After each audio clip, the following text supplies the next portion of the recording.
Simulizi yetu inaanzia Julai 15 mwaka 1991 ndani ya Diamond Jubilee. Sauti kubwa ya muziki ilisikika kutoka katika ukumbi huo maarufu jijini Dar es Salaam katika kitongoji maarufu cha Upanga. Ni harusi ya ukata na shoka kati ya Bi Egra Mwakasimba na Dastan Kiwelo. Mamia kama sio maelfu ya watu waliujaza ukumbi huo wakila na kunywa huku wakiwa na tunuku zawadi kemkemu kwa maharusi yao. Mishale ya saa za mikononi kwa walio wengi ilionyesha ilikuwa ni saa 6 kasorobo usiku. Wengine walishaanza kusimama na kuondoka wakati wimbo huo unaojulikana kama Wifi Twende Nyumbani ukirindima. Maharusi nao walikuwa wima wakitembea kwa mwendo wa malingo na hatua za kuhesabu kuelekea lango kuu tayari kwenda kura fungate. Nje ya ukumbi gari la maharusi lilikuwa limeshaandaliwa na kuegeshwa mahala pake na Mercedes-Benz E-Class jipya kabisa toleo la mwaka 1990. Lilikuwa limepambwa likapambika. Gari hilo la pesa nyingi lilikuwa limetolewa zawadi na idara ya usalama wa taifa ambapo Dastan Kiwelo alikuwa ni mwajiriwa mtiifu. Baada ya kuagana na ndugu na marafiki, Dastan na mkeo Egra walijitoma ndani ya chombo hiko kipya. Gari zuri sana mume wangu. Egra kasifia mara tu baada ya kupokelewa na kiti cha ngozi laini. Akatizamana na mumewe na kubusiana, kisha Dastan akapachika funguo mara pake na kuliwasha. Ndani gari hilo walijiona wao tu. Taratibu gari lile likawa limeingia barabarani na kutokomea huku likiwaacha watu wakiwa wanasindikiza kwa macho. Mazungumzo kati ya mtu na mkewe yalikuwa yamechukua nafasi wakati tairi zilikuwa zinachachafya barabara ya Ali Hassan Mwinyi mara baada ya kuiacha ile ya Umoja wa Mataifa. Kutoka kwenye redio ya gari hiyo, sauti ya mwanadada Judy Boucher ilikuwa ikisindikiza kwa kibao matata kinachokwenda kwa jina la Mr. Dreammaker. Asante Dastan. Egra alishukuru. Asante nawe pia. Umenifanya ni mwanaume sasa. Dastan akamjibu mkewe huku akiongeza mwendo kulipita gari la mbele yake. Nataka tujenge familia ndogo yenye upendo na furaha. Dastan akajibu. Alipokuwa ametaka kulipita gari jingine akasikia honi kali nyuma yake. Akarudisha usukani kushoto na benzi ile likali metii amri. Mazda jekundu likampita kwa kasi. Ndani ya Mazda ile kibanda wazi kulikuwa kuna mwanamke mmoja ambaye ndiye dereva. Mshtuko wa wazi kabisa kwa Dastan ukaonekana. Vipi hani? Mbona umepoa ghafla? Jagila kauliza. Hapana. Hamna kitu. Alijikaza kiume, Waswahili husema unanificha au ndo ex wako nini? Wanaume hamna wema kabisa. Egra kalalama na kugeukia upande wa pili. Wanawake bwana. Hapo kashawaza mengine. Dastan akawaza kupunguza mwendo. Kama na usalama alishajua nini kitatokea kama akiendelea kufuata barabara hiyo. Akilikamtuma kuchepuka na kuingia kulia kwenye barabara ndogo ya Kaunda. Hakufanikiwa.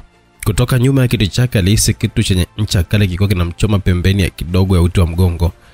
Akatulia huku gari ikiendelea kusereleka taratibu. Egra akaligundua hilo, akageuka nyuma na kukutana na macho ya mtu aliyekuwa amevaa socks usoni na kujificha uso wake. Alipotaka kupiga kelele alijikuta akiwa anapigwa na kiganja kigumu upande wa nyuma wa shingo, akazirai. Endelea na barabara hiyo mpaka nitakapokuambia. Sauti nzito ya mtu huyo ilimwamuru. Dastan hakuwa na ujanja, akatenda aliyokuwa ameambiwa na mtu huyo. Kichwani mwake alikuwa anaendelea kutafakari kujaribu kukumbuka ni wapi alikuwa amesikia sauti hiyo. Asipate jibu. Dakika 2 zilizofuata walifika eneo la Mbuyuni. Kunja kushoto. Akamliwa naye akatii na kuchukua barabara ya Ruhinde. Mbele kidogo akawa anatakiwa kukunja kulia, akafanya hivyo, akameingia mtaa wa Garu.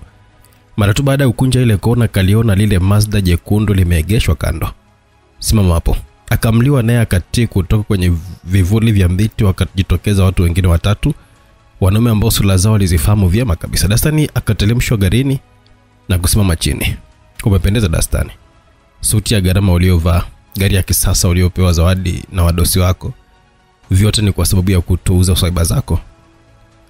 Mwanaume makamu alizungumza huku akiwa kasimama mita chache tu kutoka kwa Dastan. Ilikuwaje ukikiuka maagizo Dastan, hata ukasababisha mipango yetu kwenda fyongo? Mpiganaji wetu Komando Salim Manumba kauawa, yote kwa sababu yako wewe.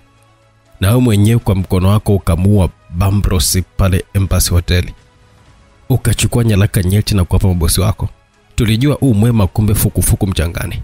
Watu wa aina yako waga wastahili kabisa kuishi. Kwa taarifa yako, ulichokisema kwa bwana zako ni 10% tu ya mpango mzima. Usifikiri tulikuwa wajinga kwamba tungeweza kuweka kila kitu mbele yako. La hasha. Sasa wewe utakuwa sanduku letu. Yule bwana akamaliza na kuingia kwenye ile Mazda jekundu pamoja na yule mwanamke wa kizungu. Dastani akarusha gari kwake na mara hii kwenye kiti cha nyuma, huku vijana wengine wawili wakiwa wamekaa upande huu na ule, Egra akiwa bado kwenye mzimio. Safari yao ilishia Msasani Peninsula. Kando kabisa na bahari ya Hindi kulikuwa kuna nyumba moja pweke ya kifahari. Ni katika jumba hilo ndipo Dastan na mkewe Egra walikuwa kielekea tayari kwa kuanza usiku wa kwanza kama wanandoa. Usio na wasiwasi Dastan, fungate, mtakula kama kawaida na mtaenjoy harusi yenu ndani ya nyumba hii. Yule bwana akazungumza. Dastan hakujibu. Yule mwanamke wa kizungu mwenye Mazda jekundu akaja na ndoo ya maji mkononi na kumwagia Egra.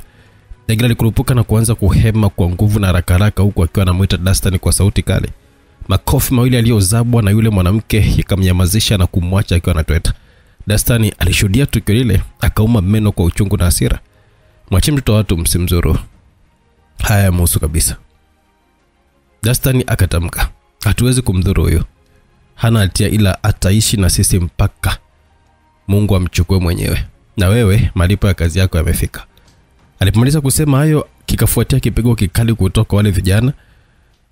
Dakika 10 zilimwacha Dastan akiwa chini hoi bini tabani. Kila alipokuwa na kwa alikuwa anatokwa na damu kinywani. Egra alikuwa kilia kwa uchungu kwa kila alipokuwa kitazama kipigo alichokuwa ameshushwa mwenza wake huyo.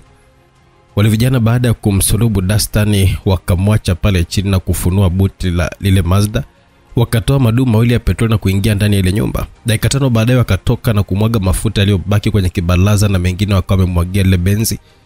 Haikupita dakika 2 upande wa baharini ikawasili boti ndogo. Vijana wawili wakashuka wakiwa wamebeba miili ya watu wawili, mwanamke na mwanaume. Hawakuongea na mtu, alipitiliza ndani ya ile nyumba moja kwa moja. Iliwachukua kama sekunde 40 hivi wakatoka. Tayari bosi. Wakamwambia yule bwana aliyekuwa amesimama kando ya Dastan, akawajibu kwa kutikisa kichwa. Akawapa ishara ya kumbeba Dastan na mkewe. Wakafanya hivyo na kuwapakia kwenye ile boti. Pamoja nao akafuatana na wale vijana wengine. Ash to ash. Akatamka yule mwanaume na kuitoa sigara yake kinywani, kisha akaitupia pale kibarazani. Moto mkubwa ukalipuka na kuichoma ile nyumba na kuteketeza ile benzi, wakati wawili wale wakipotea mbali ndani ya Mazda lao. Mungu amlaze panapostahili. Yule bwana akatamka, Jessica, moja kwa moja uwanja wa ndege. Akaongeza kusema yule mwanamke aliyekuwa anaitwa kwa jina la Jessica akaitika kwa kichwa.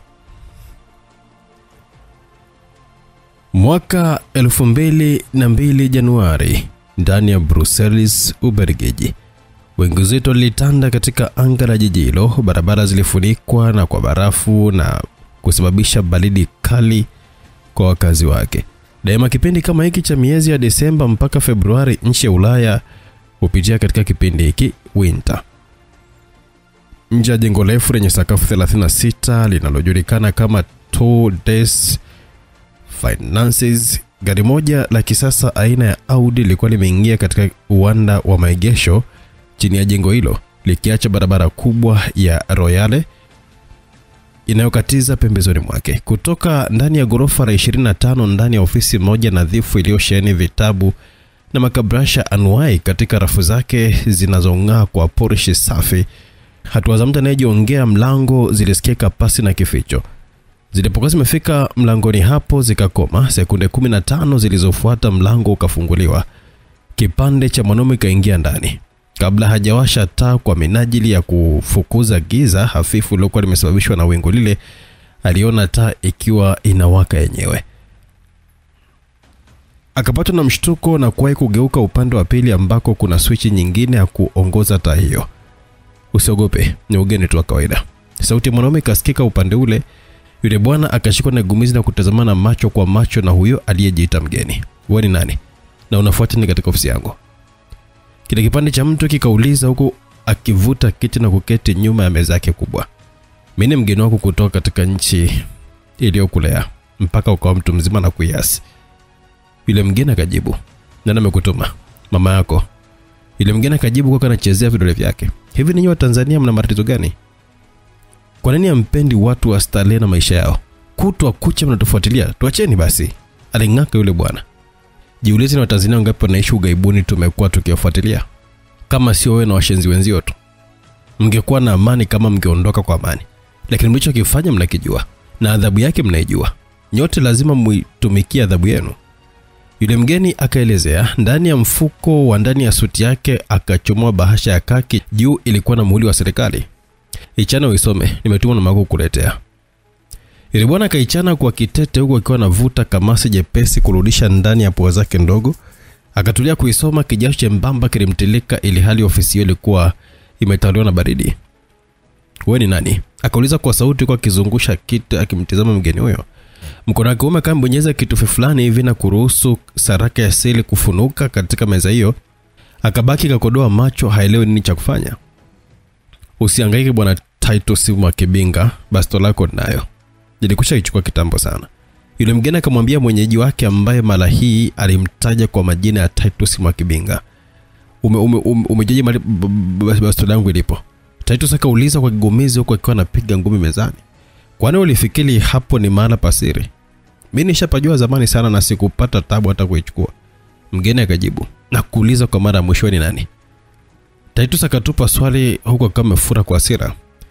"Naitwa Matarik au Kamanda Mata, TSA 1 code 005. Yule mgeni akajitambulisha huku tayari bastola ikiwa mkononi mwake. Titus alipotazamana na bastola ile alijikuta akiwa anaishiwa nguvu. "Mbio za panya Titus. Hata kama kosa umelifanya mwaka 82, hukumu iko pale pale. Kama ulifikiri ukitoroka ndio utakwepa mkono wa sheria, basi umeula wachuya kwa uvivu wa kuchagua. Hukumu ya kesi yenu ilisomwa mwaka 1985 Desemba 28 na Jaji Anthony Mzavazi. Wenzi wako walihukumiwa kifungo, lakini wewe na wengine wachache mlitoroka nchi. Titus Mwakibinga, umehukumiwa kifo." Kamanda Mata akamwambia pasi na lepe hata na tabasamu usoni mwake. "Mimi sihusiki, serikali imenionea tu." Titus akalalama. "Sasa nani ambaye anahusika kama sio wewe?" "Sijui." "Hujui? Kama hujui basi wewe ni mhusika mmoja wapo." Amata akasema. No, Titus aling'aka mara alipoona bastola ile imeondolewa usalama. "Kijana, nitakupa pesa nyingi sana." akasema Titus. "Sihitaji pesa yako. Nimekuja kutekeleza kile nilichotumwa kama ulivyosoma kwenye hiyo hati hapo." Amata akasema na kumfanya Titus ageuke na kutazama mezani. Macho yake yaligongana na neno kifo lilikuwa limeandikwa kwa wino mzito na kupigiwa mstari mwekundu. "Brian Titus, ukisha kufa uwatokee wenzio kwenye ndoto uambie kwamba nitamua mmoja baada ya mwingine popote utakapokimbilia." Amata akasema kabla tusijaongea chochote kile tayari risasi moja kutoka kwenye bastola yake aina ya Glock 23 ikatoboa paji la uso. Titus Mwakibinga akajibamiza kitina kichake kikagemea kushoto. Amata akaipachika bastola ile mkononi mwa marehemu. Nje ya jengo lile akatembea taratibu huko mikono ikiwa mfukoni na publisher ikiendelea kuteketea kinywani mwake. Akapita barabara ya Royal kuelekea Best Western hoteli ambako ndiko alikuwa ameweka makazi yake kwa muda akiwa katika operation hiyo The Syndicate. Ndani ya hoteli ile Amata akajitupa kitini, akavua gloves na kuziweka juu ya meza ndogo ya kusomea. Akavuta kabrasha lake na kupekua hapa na pale akitazama kinachofuata. Alipojilizisha na kazi yake akalikunja kabrasha lile na kulitia mkobani. Turudi nyuma msikilizaji. Mwaka wa 1981 jijini Dar es Salaam. Upepo mwanana ulikuwa unaendelea kuvuma. Dirisha kubwa kutoka moja ya nyumba nyingi katika eneo la Kawe Mizimuni lilikuwa limeruhusu upepo huo uwafikie wapendanao wawili waliokuwa wamekumbatiana kitandani usiku huo. Mziki laini kutoka katika santuli Mbaraka Mwashekhe. Kelele za mibweko ya mbwa ilimshtua mwanamke aliyekuwa amelala kitandani hapo. Mwanamke wa kizigua mwenye shepu isiyosemeka akajivuta na kunyosha mkono wake mpaka sehemu fulani hivi uvunguni mwa kitanda hicho. Taa kubwa ya nje ikawaka na kufanya nuru kali ambayo kila kitu kingeonekana. Mbwa kaendelea kubweka. Mwanamama yule akaamka na kukiacha kitanda. Umbo lake la kitanga likafanya mitetemeko ya kuvutia na kuweka dhahiri shahili wanamke wake. Akaachia chumba na kuelekea sebuleni wakati mbwa akaendelea kubweka. Mara kelele iliyofanyika kwa mawe matatu kurushwa batini ikamshtua mwanaume aliyekuwa amelala kitandani hapo. Akaamka na kupapasa upande aliyekuwepo mkewe hayupo. Alijiinua na kuketi kitandani, na ukuta hiyo hiyo mkewe akaingia chumbani humo na kujitupa kitandani. Akavuta shuka na kujifunika mwilini wake akiacha kichwa tu nje. Yule mwanaume akatoka kitandani na kuchukua shati lake kutoka kwenye enga, akavuta hatua na kuelekea sebuleni, kisha geti kubwa. Akatoka nje. Nje tu ya geti hilo kuliegeshwa Land Rover 109. Na vijana wawili walikuwa wameliegemea gari hilo. "Vipi kwema?" akauliza bila kuwasabai. "Mr. Chameleone." Akashika kiko chake na kukikamata vizuri kwa mkono wake wa kulia. "Usiku kama huu hakuwezi kuwa na wema. Tuanzetu ofisini. Kuna ujumbe wako." "Oh shit, hebu niacheni pumzike na mama yenu kwanza." Chameleone akajibu, "Ni kweli mzee. Ila huna budi kufanya hilo. Namba 1 anakuhitaji haraka sana." Yule kijana akamwambia Chameleone. Mzee yule akajishika kiunoni na baada ya tafakari ya sekunde kama 10 hivi akawaacha wale vijana na kuingia ndani. Mkeo alikuwa tayari kashalala fofofu. Dakika 10 zilizofuata tayari alikuwa ndani ya counter suit. Akamsukuma mkeo na kumwamsha. "Unanikatisha ndoto yangu bwana." Mkeo akasema huko akiwa anaamka na kuketi. "Mimi natoka." "Unaenda wapi?" akamuuliza mumewe. "Kazini mara moja." Chameleone akajibu, "Wewe na kazi zako nishakuzoea. Yaani siku hizi hata ndo hatufaidi kabisa, naachwa tu na kiu tu yani." Akalalamika mwanamke wa kizigua. "Usijali mpenzi. Ngoja tutumikie taifa." Akambembeleza. "Haya, nenda kwenye taifa lako unalolipenda ukalitumikie. Na taifa hili unaloliacha likivamiwa na waasi usilalamike." Mkeo akasema, "Mama watoto, unafika mbali sasa." Pipi. Honi gari kamshtua. "Haya mami, tutaona baadaye." "Sawa daddy." Wakabusiana na mzee huyo akaiacha nyumba na kuondoka zake. Saa 7 usiku Chameleone alifika Msasani kuliko na makazi ya rais ambaye wao walimtambua kama namba 1 kwa kuwa ndio aliyekuwa na dhamana ya ulinzi wa nchi nzima. "Pole." Rais akamwambia kwa kumkaribisha kiti katika ofisi yake ndogo ndani ya nyumba hiyo. "Asante mheshimiwa, nimeitikia wito." Akajibu Chameleone kwa adabu zote. "Nisichukue muda wako mwingi. Kuna taarifa hapa ambayo imenifikia jioni ya leo. Sikuifanyia kazi kwanza kwa sababu nilikuwa naipitia kwa kina." Akamwambia kwa akiona mkabizi ile karatasi iliyokuwa imeandikwa pande mbili. Chameleone akaipokea na kuisoma mara kadhaa. Alipomaliza akaiweka mezani na kumsogezea mkuu wa nchi. "Kwa hiyo hata waziri Kibwana pia mtoka mbali na husika?" Chameleone akauliza. "Ningelikuwa na majibu nisingekuita, nataka ufanye uchunguzi." "Umchunguze waziri?" "Waziri Kibwana nyendo zake zote. Pia nataka unipe taarifa kamili za hawa maafisa wa jeshi akiwemo Captain Vincent Mwanachia." Rais akamwambia Chameleone naye akajibu kwa kutikisa kichwa juu chini. "Chameleone, this is confidential. Hakikisha ndani ya siku 2 unanipa majibu stahiki." Rais akasema na kuagana na mwanausalama wake anayemtegemea Chameleone.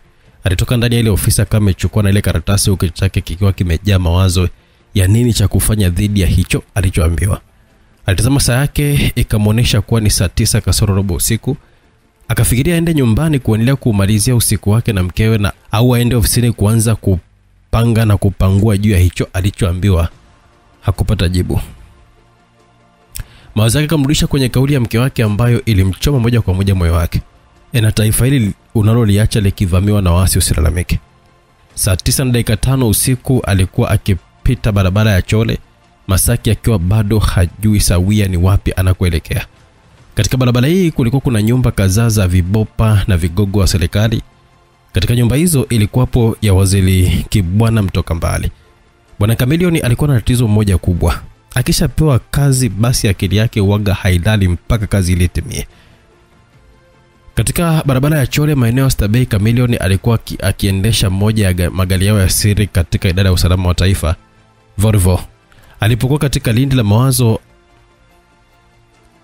akashtushwa na mwanga mkali wa taa za gari lilokuwa limeingia katika barabara hiyo kutokea ile iliyoko mbele yake. Akapunguza mwendo na kushusha ukali wa taa zake, lakini lile la mbele yake halikufanya hivyo na kupelekea mwanga ule kumuumiza machoni.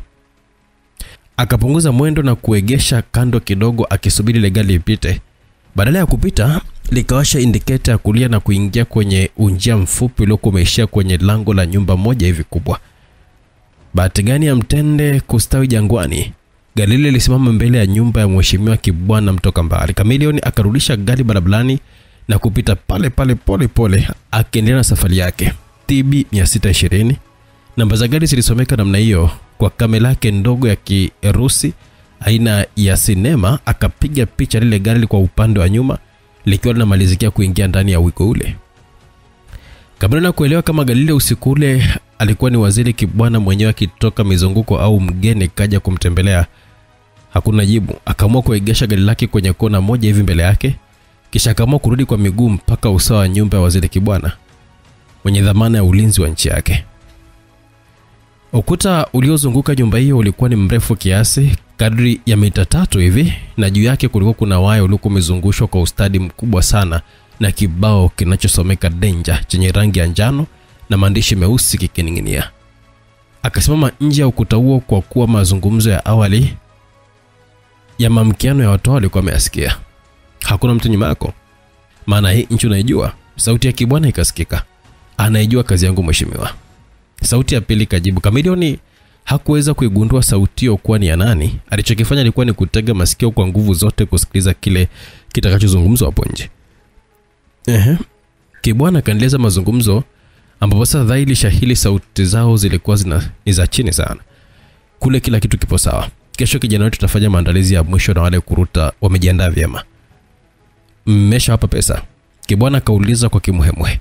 Tumewapa nusu na nusu nyingine baada ya kazi. Mgeni akajibu. Sawa, sasa sikiliza. Mpango ubaki vile vile sana, siku iwe ile ile. Mimi kama nilivyokuambia kwamba ratiba ya mzee ninaijua vyema kabisa. Nitaambia ni wakati gani mzuri. Kibwana akasema kwa msisitizo.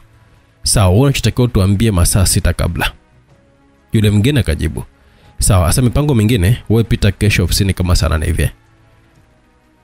Ukafuatia kimya kidogo na baadaye milango ya gari kasikika ikiwa inafungwa. Kamilioni akajibanza pale pale na kulishuhudia ile gari liko linatokomea katika barabara ya Masaki.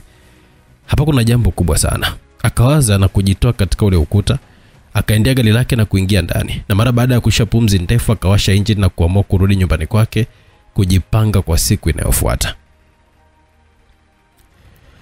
Siku iliyofuata. Siku hii haikuanza vizuri kwa wakazi wa jiji la Dar es Salaam. Mvua kubwa yenye radi kali ilikuwa ikinyesha. Mzee Kamilioni alijikuta akiwa anashindwa kubanduka kutoka katika kifua cha mkewe. Joto mujarabu la mwanamama huyo lilimfanya alale kama mtoto kitandani hapo. Mwenzetu wewe uendi kazini? Mkewe akauliza. Kamilioni akainua saa yake mezani na kutazama. Roho ilikuwa imeshatimu saa 3 za asubuhi.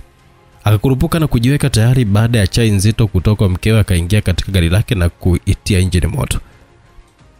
Katika taarifa ya seli alikuwa amepatiwa jana yake na mkuu wa nchi, kulikuwa kuna orodha ya majina kadhaa ambayo kwayo ilimpasa kuyafuatilia. Akiwa na mawazo kichwani mwake, alijitahidi kuendesha gari kwa uangalifu. Akaiacha barabara ya Kawe na kukunja kushoto akifuata barabara ile ya Bagamoyo kuelekea Mwenge.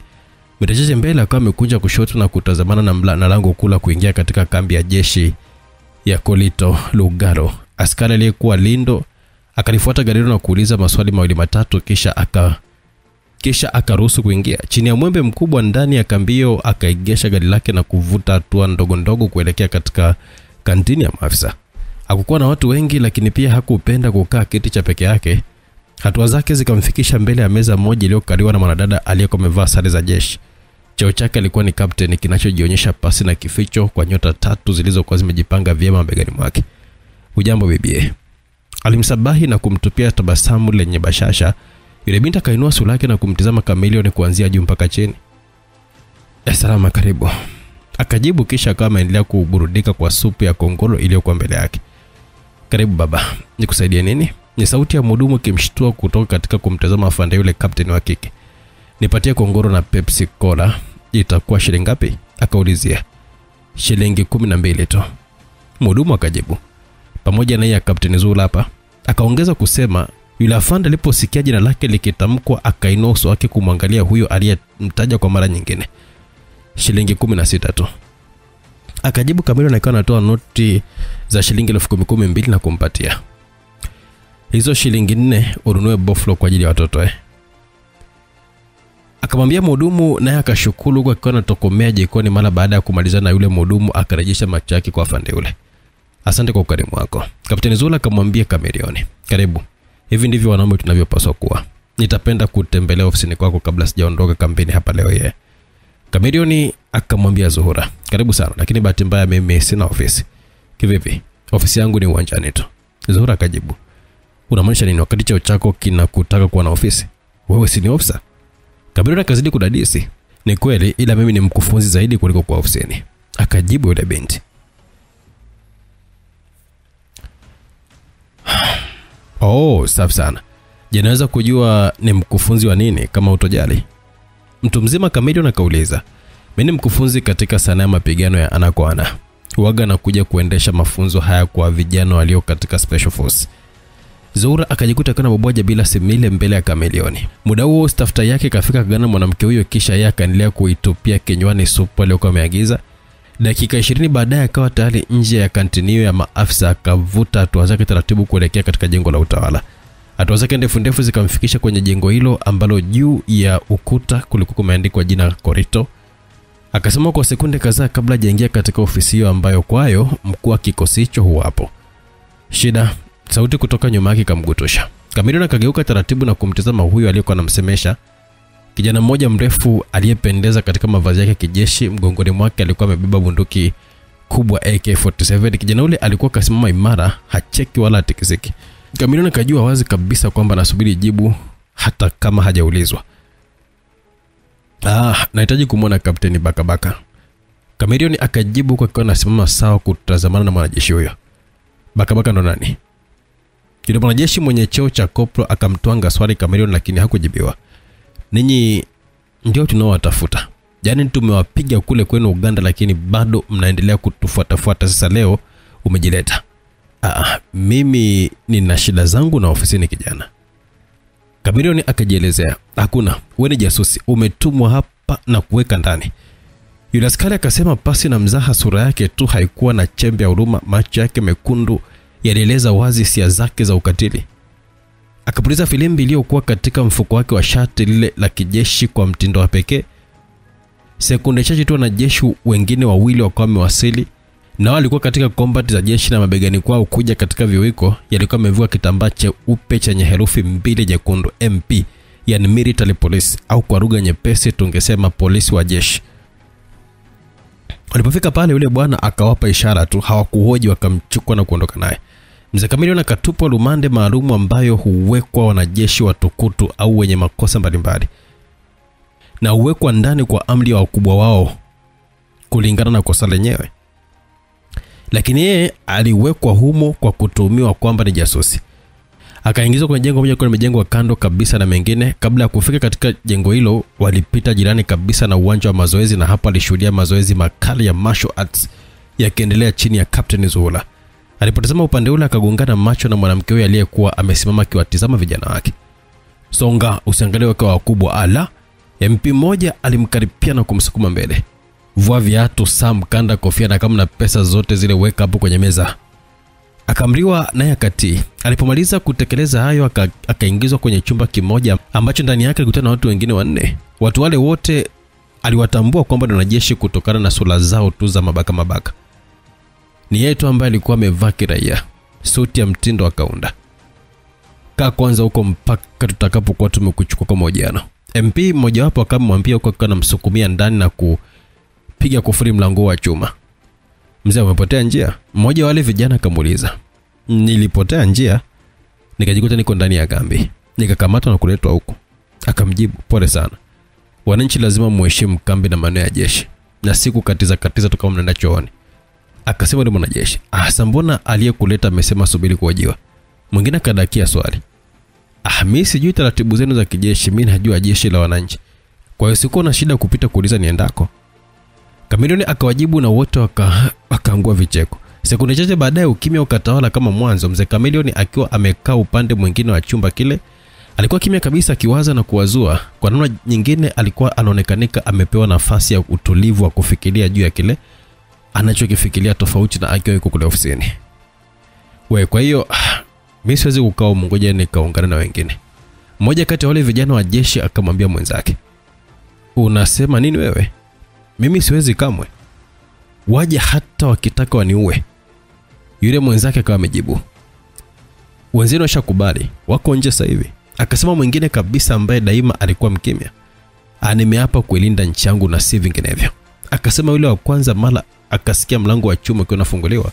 Yule mwanajeshi alisema hawezi kukaa mle ndani, akasimama haraka na akaendea mlango wa chumba kile. Kwa mikono yake miwili akashika zile nondo. Afande, akaita. Tulia wewe mwasi, wazalendo tupo kazini kuilinda na kuipigania nchi yetu. Akajibiwa kutoka katika moja kati ya vyumba vile ambamo labda askari wale au yule alikuwa ameingia. Maneno hayo yalimvutia sana Kamilioni, akatega sikio kusikiliza kwa maana alishajua kwamba watu hao wanaongea kwa mafumbo.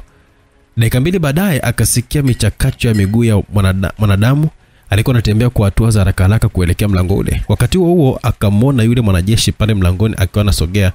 Alisogea nyuma kama sentimita 30 hivi, kufuli likafunguliwa. Onana na chatu haraka sana. Dakika 10 zikipita hujamwona, utarudi umndani. Hakuna mwingine alichoka kaumu. Yule aliyefungua kaulizwa kwa anachungulia mle ndani. Macho yake yaligongana na Kamilioni. Sekunde 2 kama si 3 akaingia ndani ya kile chumba. Wewe raia vipi? Aliyekuambia ni selo ya watu kama wewe ndani? Yule mwanajeshi kauliza.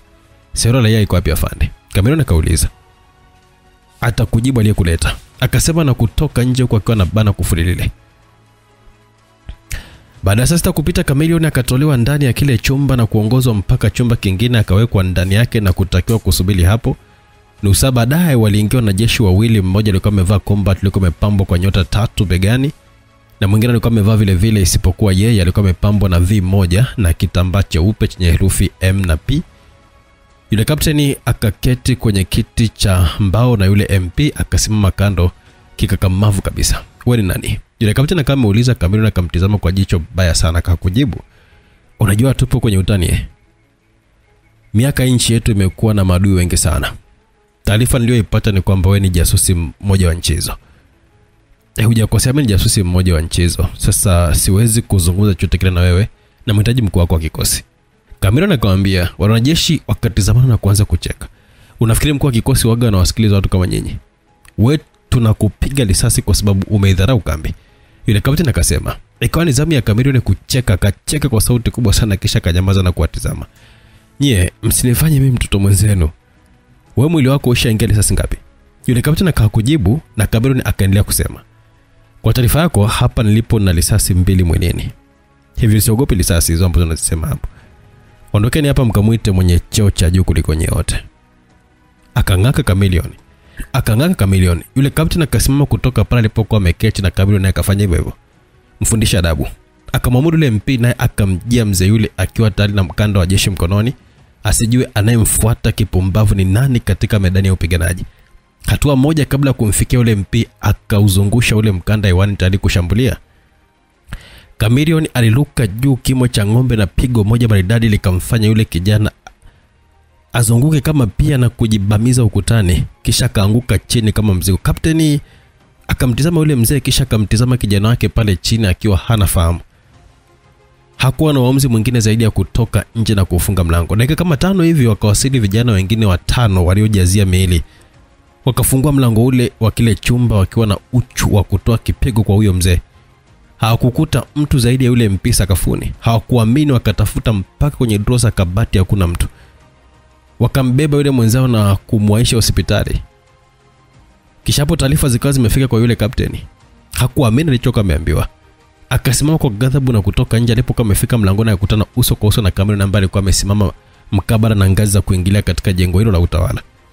Pale alipokuwa amekamatiwa mwanzo. Yule kapteni akapatwa na hakujua nini afande, arudi ofisini au aende kumkabili mzee huyo. Utata. Hivyo mzee ni mzimu? Akamuuliza. Njoo nishike uone kama mzimu na mifupa. Kamilioni akajibu na kuanza kupanda ngazi. Unaenda wapi? Akaulizwa na yule kapteni. Ofisini kwako, tena uje bila kuchelewa. Kamilioni akamjibu, akampita pale aliposimama, akaongoza na kuingia kwenye mlango wa 3.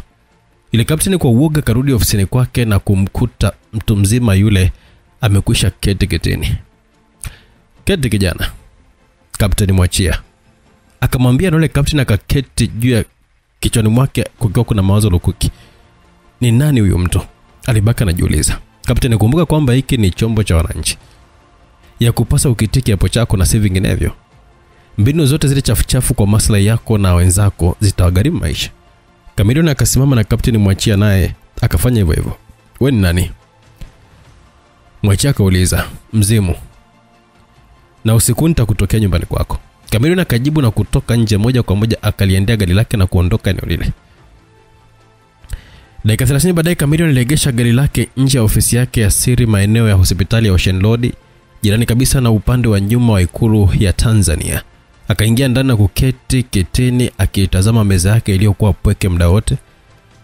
Kwanza akatua mezani hapo kablasha loko ametoka nalo garini, kisha kama ameingiza mkono mfukoni na kama ametoa karatasi ndogo ya rangi nyeupe iliyofifia kaiweka kando ya kablasha ile.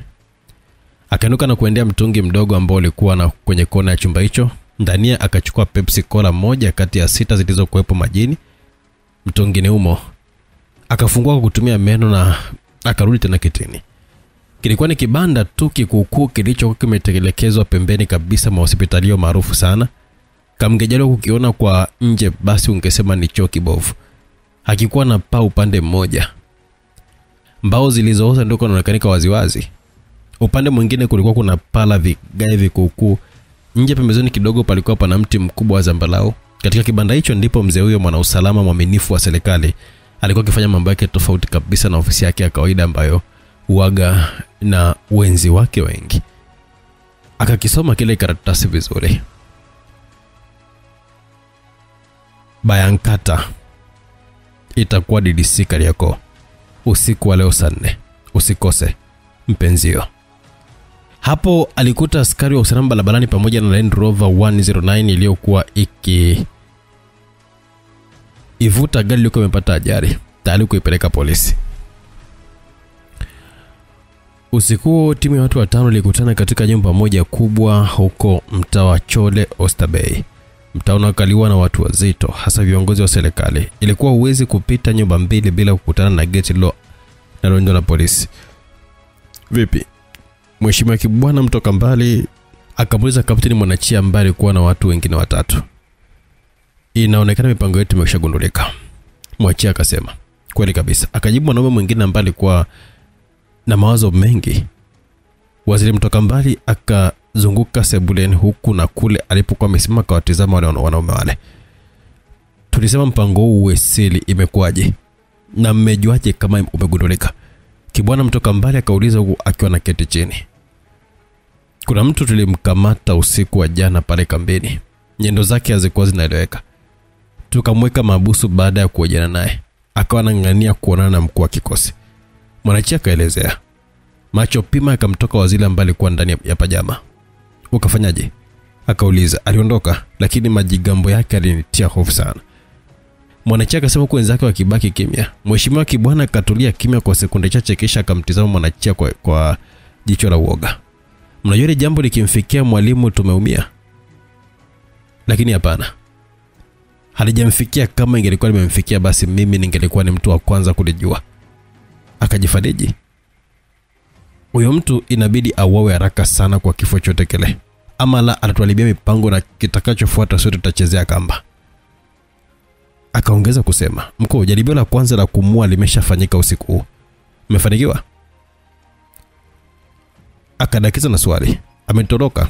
Gari yake imepondwa vibaya sana lakini hatujui ametoroka vipi na kwa wakati gani. Mwanacheka elezea na kumwacha Mheshimiwa Kibwana mtoka mbali akiwa kinywa wazi. Chatu. Akaita Mwanachia au kwa jina la kificho Chatu. Akawa makini kusikiliza. Na badili mpango na naomba iwe hivyo. Akasema, na kusikiliza mkuu. Akawa tayari kusikia. Madam tulibakiwa na siku kidogo. Naomba sasa huo mpango ufanyike kesho. Kibwana akasema. Wageni wakatizamana kisha wakamerudisha macho yao kwa Kibwana mtoka pale. Sijasema hivyo kimakosa bali kazi yetu iwe ni kesho kabla mwalimu hajajipanga zaidi. Mheshimiwa Kibwana aliongea mengi kwa lugha ya ushawishi na kila mmoja alikubali na kujiweka tayari. Mwingine alikuwa akiandika kilichojadiliwa mahala pale kwa ajili ya kumbukumbu za baadaye. Walipomaliza wakawa wamepeana mikono na walikuwa wamejiweka tayari kwa kazi. Wakaagana.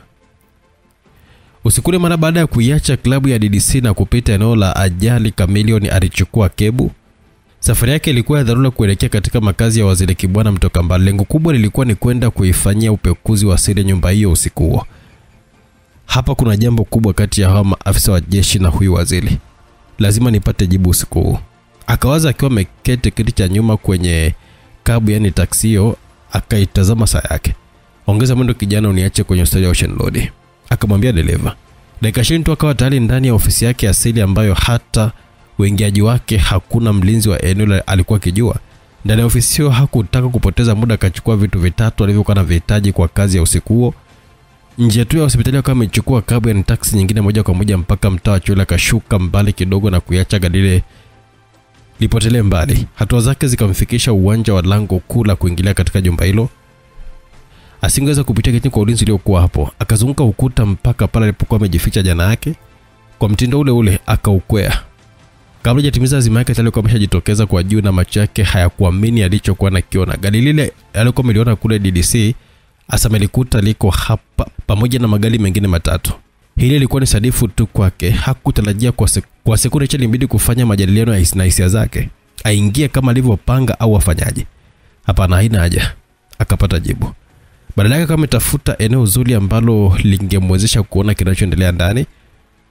Akapapata usawa dirisha la sebule. Ijapokuwa kulikuwa na pazia jeupe zito, kulikuwa kuna nafasi kati ya pazia na pazia kama sentimita 1 tu hivi. Akazitumia, akachukua darubini yake ya jicho moja na kuweka tayari. Kupitia jicho lake na kule kama ametumia sentimita ile moja ya pazia kuweza kuona ndani kwa monokula ile ya Kiurusi. Naam, aliweza kumuona vyema kibwana mtoka mbali, waziri mwenye dhamana ya mambo ya nje. Hakuweza kusikia nini ambacho anaongea, lakini ilikuwa wazi kabisa kuna jambo muhimu lilikuwa linajadiliwa. Chameleone hakutaka kupoteza hata jambo moja. Amekosa sauti, akose hata picha, haiwezekani. Alichukua kamera yake ndogo aina ya sinema na kuweka lenzi yake katika kifaa hicho. Akaweza kupata picha ya kibwana mtoka mbali. Wengine aliweza kupata picha zao wakiwa wanaagana na mheshimiwa huyo. Japokuwa picha hazikuwa nzuri sana, lakini zilipatikana. Kwa haraka sana kama amekunja kio nambari chake chenye jicho moja na kukitia mkobani. Tayari alimtambua ile mmoja alikanika kuwa ni wa kiraia kwenye kundi lile. Akazimezea mate karatasi ile akiwa anasubiri aone kama zinahifadhiwa kwa mheshimiwa au zinaondoka na mtu huyo. Wale watu kule ndani wakaagana, karatasi zile zikaondoka na yule aliyekuwa ameziandika. Chameleone akajitoa pale ukutani na kuvuka barabara, akajificha nyuma ya mti mkubwa huko akiwa anatazama magari yale yatoke. Tayari alikuwa amekushajua ni lipi analokuwa analihitaji kati ya yale. Hakuwa na haraka, alifanya kazi yake kwa utulivu na kujiamini sana. Gari tatu, Datsun la blue ndilo alilokuwa akiendesha karani wa kikao kile. Akatupa jicho ndani, akatanabahi kwamba mtu huyo yuko peke yake. Jambo jema zaidi, gari lile lilikuwa la mwisho. Akamshukuru Mungu. Kwa hatua za haraka kaingia barabarani na kukamata mlango wa nyuma wa Datsun ile pickup. Akakwea kwa sekunde 3 tu na kutua ndani ya bodilo bila kufanya kishindo, huku gari likiongeza mwendo. Safari ya gari lile ilikuwa ni ndefu. Chameleone akaendelea kuvumilia tu, na kila alipokuwa anainua kichwa kutizama nje ya bodi lile aligundua kuwa hakuwa na dalili ya kusimama. Anaenda wapi huyo? Akajiuliza kwa anapiga moyo konde kusubiri mwisho wa safari hiyo. Alipochungulia tena akagundua kwamba tayari walikuwa wakipita uwanja wa ndege kuelekea Pugu. Akatazama saa yake, ilikuwa imetimu saa 10 alfajiri. Ile gari likaanza kupunguza mwendo wake, akajua muda wote ule watasimama. Akajiandaa kuteremka kwa upole kama alivyokuwa amepanda. Naam, mara tu baada ya kupita lango kuu la jeshi kikosi cha wanaanga nambari 603, ile gari likaiacha barabara na kusimama kwenye kichaka cha mikorosho. Mzee alikuwa na akili nyingi sana mpaka nyingine zilimzidi. Alikuwa na uwezo wa kusoma maamuzi yako dakika 2 mbele. Wakati Datsun ile ilikuwa inakanyaga udongo na kuingia kando kwenye mikorosho, yeye alikuwa tayari akining'inia katika mlango wa nyuma, akajiachia na kufika mchangani kwa utulivu sana. Kutokana na giza hakuweza kuona na dereva, ukizingatia ilikuwa ni usiku. Akajificha nyuma ya moja kati ya mikorosho ile. Ikapigwa honi mara 3, ikatulia sekunde moja tu. Aliibuka mtu kutoka upande ule wenye mikorosho mingi, upande ambao kulikuwa kuna nyumba 6 tu za jeshi, na nyumba hizi ndizo chanzo cha jina majumba 6. Mtu ule mrefu mwenye mwendo wa kikamavu aliyevalia nguo za jeshi alijitoma ndani ya gari lile. Chameleone akasubiri kuona kama kuna mwingine atakayejitokeza. Hakuwepo. Alipotaka kujitokeza ili akaingia tena kwenye gari kwa mtindo ule, mlango ukafunguliwa na yule jamaa akateremka. Akaagana na dereva na kupotelea kichakani. Ile gari likarudi barabarani taratibu na Chameleone hakupoteza muda, akadandia kama mwanzo. Safari ikaendelea na dakika 5 baadaye gari likasimama mbele ya nyumba moja hivi za jeshi. Chameleone tayari alikuwa amekwisha shuka na kujipenyeza ubavuni mwa pickup hiyo. Ijapokuwa ilikuwa na nafasi ndogo uvunguni, lakini alijitahidi kujisweka hivyo hivyo. Yule bwana akateremka huko akiwa anapiga mluzi akifuatisha melody ya wimbo mmoja hivi. Akisukuma. Mara baada ya kufunga mlango wa gari akavuta hatua za kuingia ndani kwake. Chameleone akajitoa uvunguni na kujibanza kwenye kiambaza cha ukuta wa kuingilia jikoni ambapo mtu yule alipita na akawa ametulia kuona hatua inayofuata. Taa za jikoni zikawa zimewashwa na dakika 2 baadaye zikazimwa. Akasubiri kuona hatua nyingine ya mtu huyo. Dakika kama 5 hivi akasikia maji yakiwa yanamwagika chooni. Alitegemea hili, kwa kuwa hakumuona mtu huyo hata nukta moja akienda kujisaidia. Utulivu kaja, akajua sasa kumekucha. Akaufikia mlango, akaunyonga kitasa, akausukuma ndani. Upo wazi. Wanajiamini sana. Akawaza akiwa anamalizia kuingiza kiwiliwili chake ndani, akaurudishia. Akachukua barakoa yake ya kuzuia gesi akaivaa. Mkono mwingine tayari ulikuwa umekamata chupa ndogo. Chupa ile ilikuwa na maandishi ya kikemia CHCl3. Basi haikuwa na maandishi mengine. Chameleone akamefungua na kuiziba kwa kidole chake. Akavuta hatua zake mpaka kwenye milango ya vyumbani na kuiruhusu gesi ile ifanye kazi. Akaongeza kichupa kingine cha mtindo ule ule. Watu wote walioivuta gesi ile walala fofofo. Alipojilizisha kama ameingia chumba cha yule anayemtaka, akamkuta dada akiwa anakoroma tu. Pembeni akiwa na mkewe aliyelala kiasara akiwa hana chochote mwilini mwake.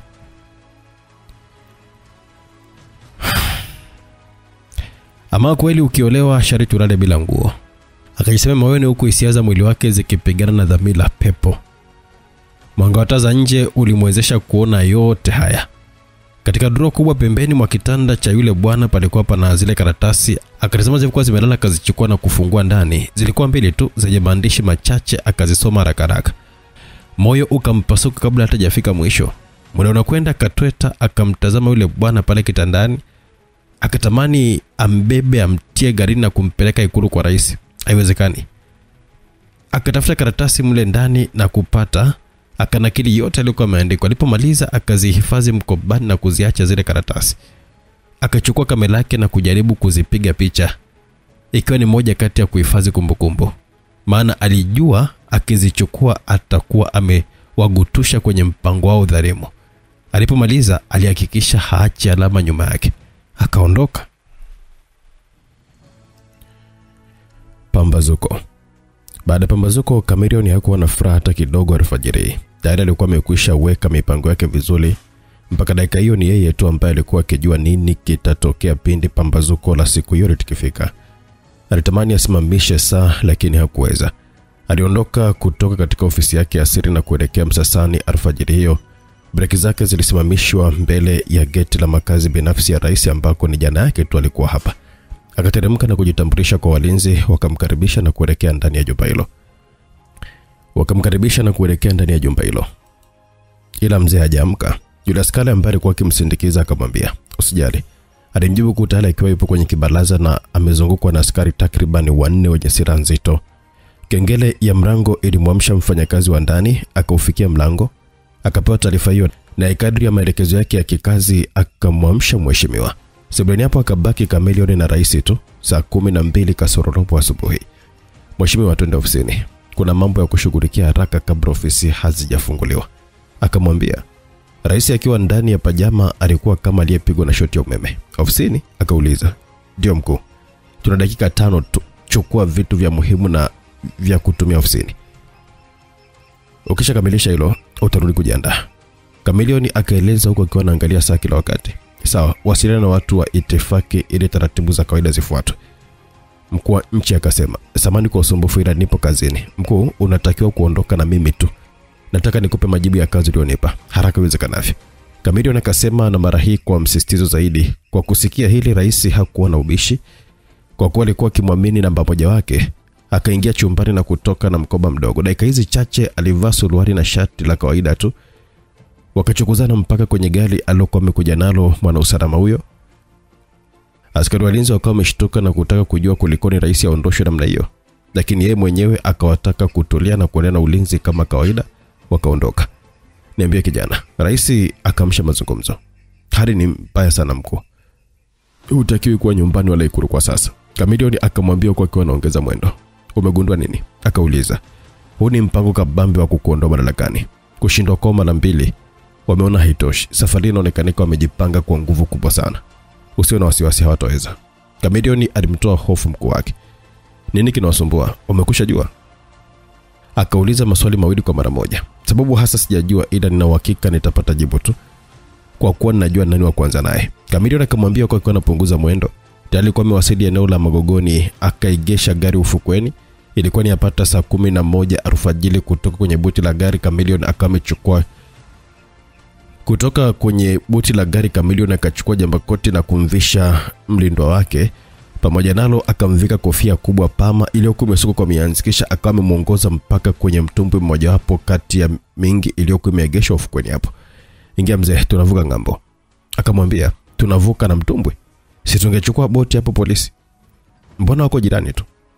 Rais akamuuliza mwanausalama wake. Mzee, naheshimu mawazo yako, ila kwa sasa hivi hayana nafasi. Katika mtumbwi huu walikuwa wao wawili tu. Safari kaanza. Chameleone akapiga kasia kuelekea upande wa pili wa bahari. Mawimbi hayakuwa haba, yakawasuka huku na huko, lakini mtu mzima huyo alikuwa ni hodari katika kazi yake. Ukimya ulitawala, giza likawa limetamaraki. Dakika 34 hivi akaigesha mtumbwi pembezoni mwa bahari upande wa pili Kigamboni. Chameleone akamchukua mlindo wake na kupita naye kwenye vichaka, akikwepa kukutana na wavuvi na wachuuzi wa samaki. Mwendo wa kama dakika 20 hivi kwenye vichaka vidogo vidogo kawatosha kuibukia katika barabara ya vumbi mbali kidogo na bahari. Tunakwenda wapi sasa? Rais akauliza. Tunakwenda mahali salama. Akamjibu kwa kisimama na kumtaka mkuu wake asimame pia. Mbele yao kulikuwa kuna kitu kama kichaka kikubwa hivi. Akavuta hatua mpaka pale, akapapasa na kutengeneza upenyo mkubwa tu. Ingia twende. Akamwambia rais na kuhakikisha ameingia, kisha akarudishia kama palivyokuwa mwanzo. Akazunguka na kuingilia upande wa pili. Lilikuwa ni gari dogo aina ya Beetle, au wengi wanapenda kuliita Kobe. Akalitia moto na akaliondoa eneo lile kwa kupitia porini poli kwa poli, akifuata njia nyembamba. Chameleone alipenda kulificha gari hilo mahali hapo kwa ajili ya kazi zake za siri au moja ya kujilinda inapobidi. Safari yao ikaishia huko Geza Ulole, katika nyumba ya ukubwa wa wastani iliyojengwa kwa udongo na kusakafiwa vyema kwa saruji. Juu ilipauliwa kwa bati na kuzungukwa kwa ua wa mianzi. Chameleone akaegesha gari upande wenye kolongo na kuifanya nyumba ile ionekanike kwa juu. Wakateremka gari na kuingia ndani nyumba hiyo pweke. Haikuwa inakaliwa na mtu, lakini ilikuwa ni safi kuanzia nje mpaka ndani. Chumba kimoja wapo kiliteuliwa kumhifadhi mheshimiwa kwa muda. Kilikuwa kimetimia redio ndogo, kitanda cha banko na mtungi wa maji baridi pamoja na kitu kimoja. Karibu mafichoni mzee. Najua umeshtuka kwa yote niliyoyafanya, lakini sikutaka kumhusisha mtu yoyote katika hili kwa sababu ya usalama wako. Kuna baadhi ya wanajeshi katika vikosi vyetu wameunda kikundi cha uasi. Ndani yao kuna makomando wawili na maafisa kadhaa ambao wameshiriki kamilifu katika kumngoa Amini. Unawafahamu vyema, japokuwa wachache huwajui. Wamepanga mpango kabambe, ikiwemo kuvamia Ikulu na kukufurumusha mbali. Chameleone akamweleza rais. Akampatia ile karatasi ile kwa menakili na kumpa kama dakika 10 hivi za kuisoma. Akaisoma na kurudia mara kadhaa. Alipomaliza akaitua kando na juu yake akaweka bakora yake ambayo daima haiachi. Hakuna kingine, ni uroho wa madaraka tu. Afrika sijui itaelimika lini. Wanataka kwenda Ikulu. Ikulu kuna nini? Ni matatizo, tuna msongo wa mawazo siku zote. Labda kama unataka kwenda kutumia mali za Watanzania kwa manufaa yako. Akazungumza kwa ukali kidogo, akatulia kimya kwa sekunde kadhaa. Akaomba karatasi na kalamu, akaandika ujumbe fulani hivyo wenye maneno machache tu. Akaikunja ile karatasi na kumpatia Chameleone. Mkabidhi waziri wa ulinzi. Akamwambia. Chameleone akaipokea na kuiweka mfukoni. Mkuu, mimi nakwenda kuona hali halisi ilivyo. Hapa ndani pana kila kitu. Nitarudi baada ya saa 4 kukuletea taarifa kamili. Unaweza kupata kinachojili kwa kusikiliza redio hiyo hapo ndo kwa sasa. Chameleone akamwambia rais na kisha katoka ndani ya nyumba ile. Akahakikisha milango yote imefungwa. Kwa kutumia njia zake za siri akawasili pwani ya Kigamboni na kuvuka mpaka upande wa pili. Msikilizaji, simulizi yetu inaitwa Genge, imeandikwa na Patrick CK, inasimuliwa na director Owen kutokea hapa Simulizi Max. Baki na mimi mwanzo mpaka mwisho kupata kujua nini kilijili juu ya genge hili ambalo linaunda mpango wa kuweza kumpindua Mwalimu. Kumbuka tuko miaka ya 1909 huko, au sio msikilizaji? Tunapata kujua nini kilitokea. Mimi director Owen, YouTube channel Simulizi Max. Unaweza kuipata simulizi mpaka mwisho bila kusubiri kupitia WhatsApp nambari 0677062012. Njoo WhatsApp sema unahitaji simulizi ya Genge, utapewa maelekezo jinsi ya kuipata mpaka mwisho bila kusubiri. Mpaka sehemu ijayo. Bye bye.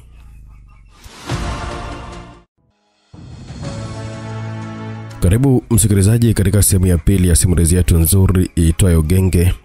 Tulipokuwa tumeshia sehemu ya kwanza ni pale ambapo mwana usalama wa kuaminika mzee Chameleon alikuwa amefanikiwa kumtorosha rais kutoka makazi yake mpaka makazi ya mafichoni huko pande za Kigamboni Geza Ulole. Karibu mafichoni mzee. Najua umeshtuka kwa yote niliyoyafanya, lakini sikutaka kukumhusisha mtu yote katika ili kwa sababu za usalama wako. Kuna baadhi ya wanajeshi katika vikosi vyetu wameunda kikundi cha uasi Genge. Ndani yao kuna makomando wawili na maafisa kadhaa ambao wameshiriki kikamilifu katika kumng'oa Amini. Unawafahamu vyema japokuwa wachache huwajui. Wamepanga mpango kabambe ikiwemo kuvamia Ikulu na kukufurumishia mbali. Chameleon alimweleza rais. Akampatia ile karatasi aliyokuwa amenakiri na kumpa dakika kama 10 za kuisoma.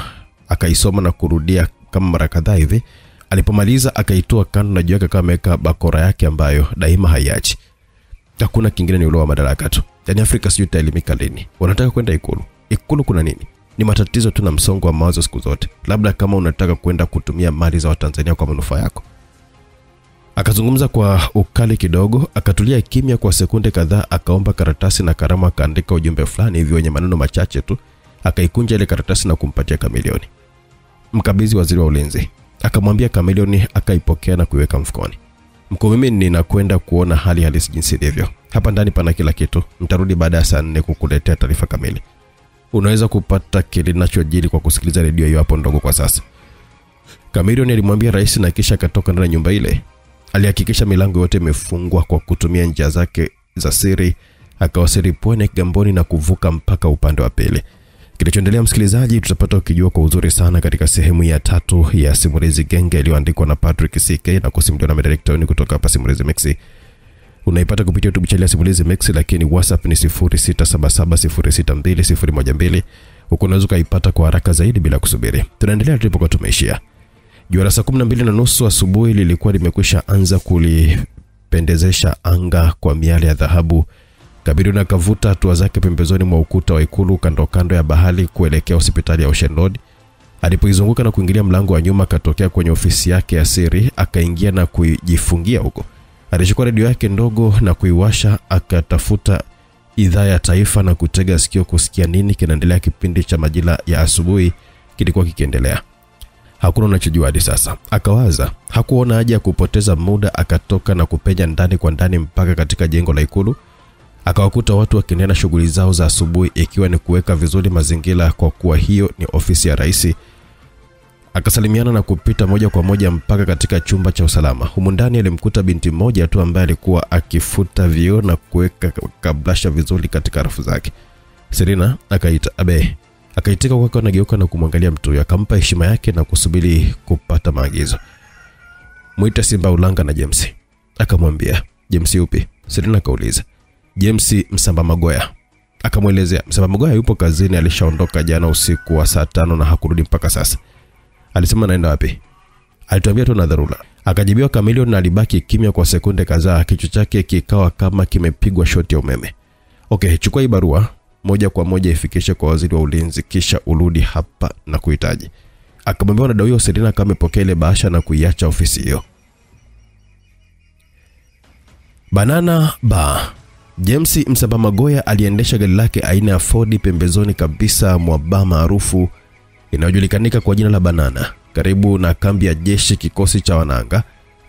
Ndani ya gari lake alikuwa yeye na mtu mwingine, mwanaume mrefu mweusi. Kama nilivyowaambia, hatutakiwi kukosea hata kidogo. James akamwambia yule mtu, "Hatuwezi kukosea hata kama tumefanya kwa uharaka.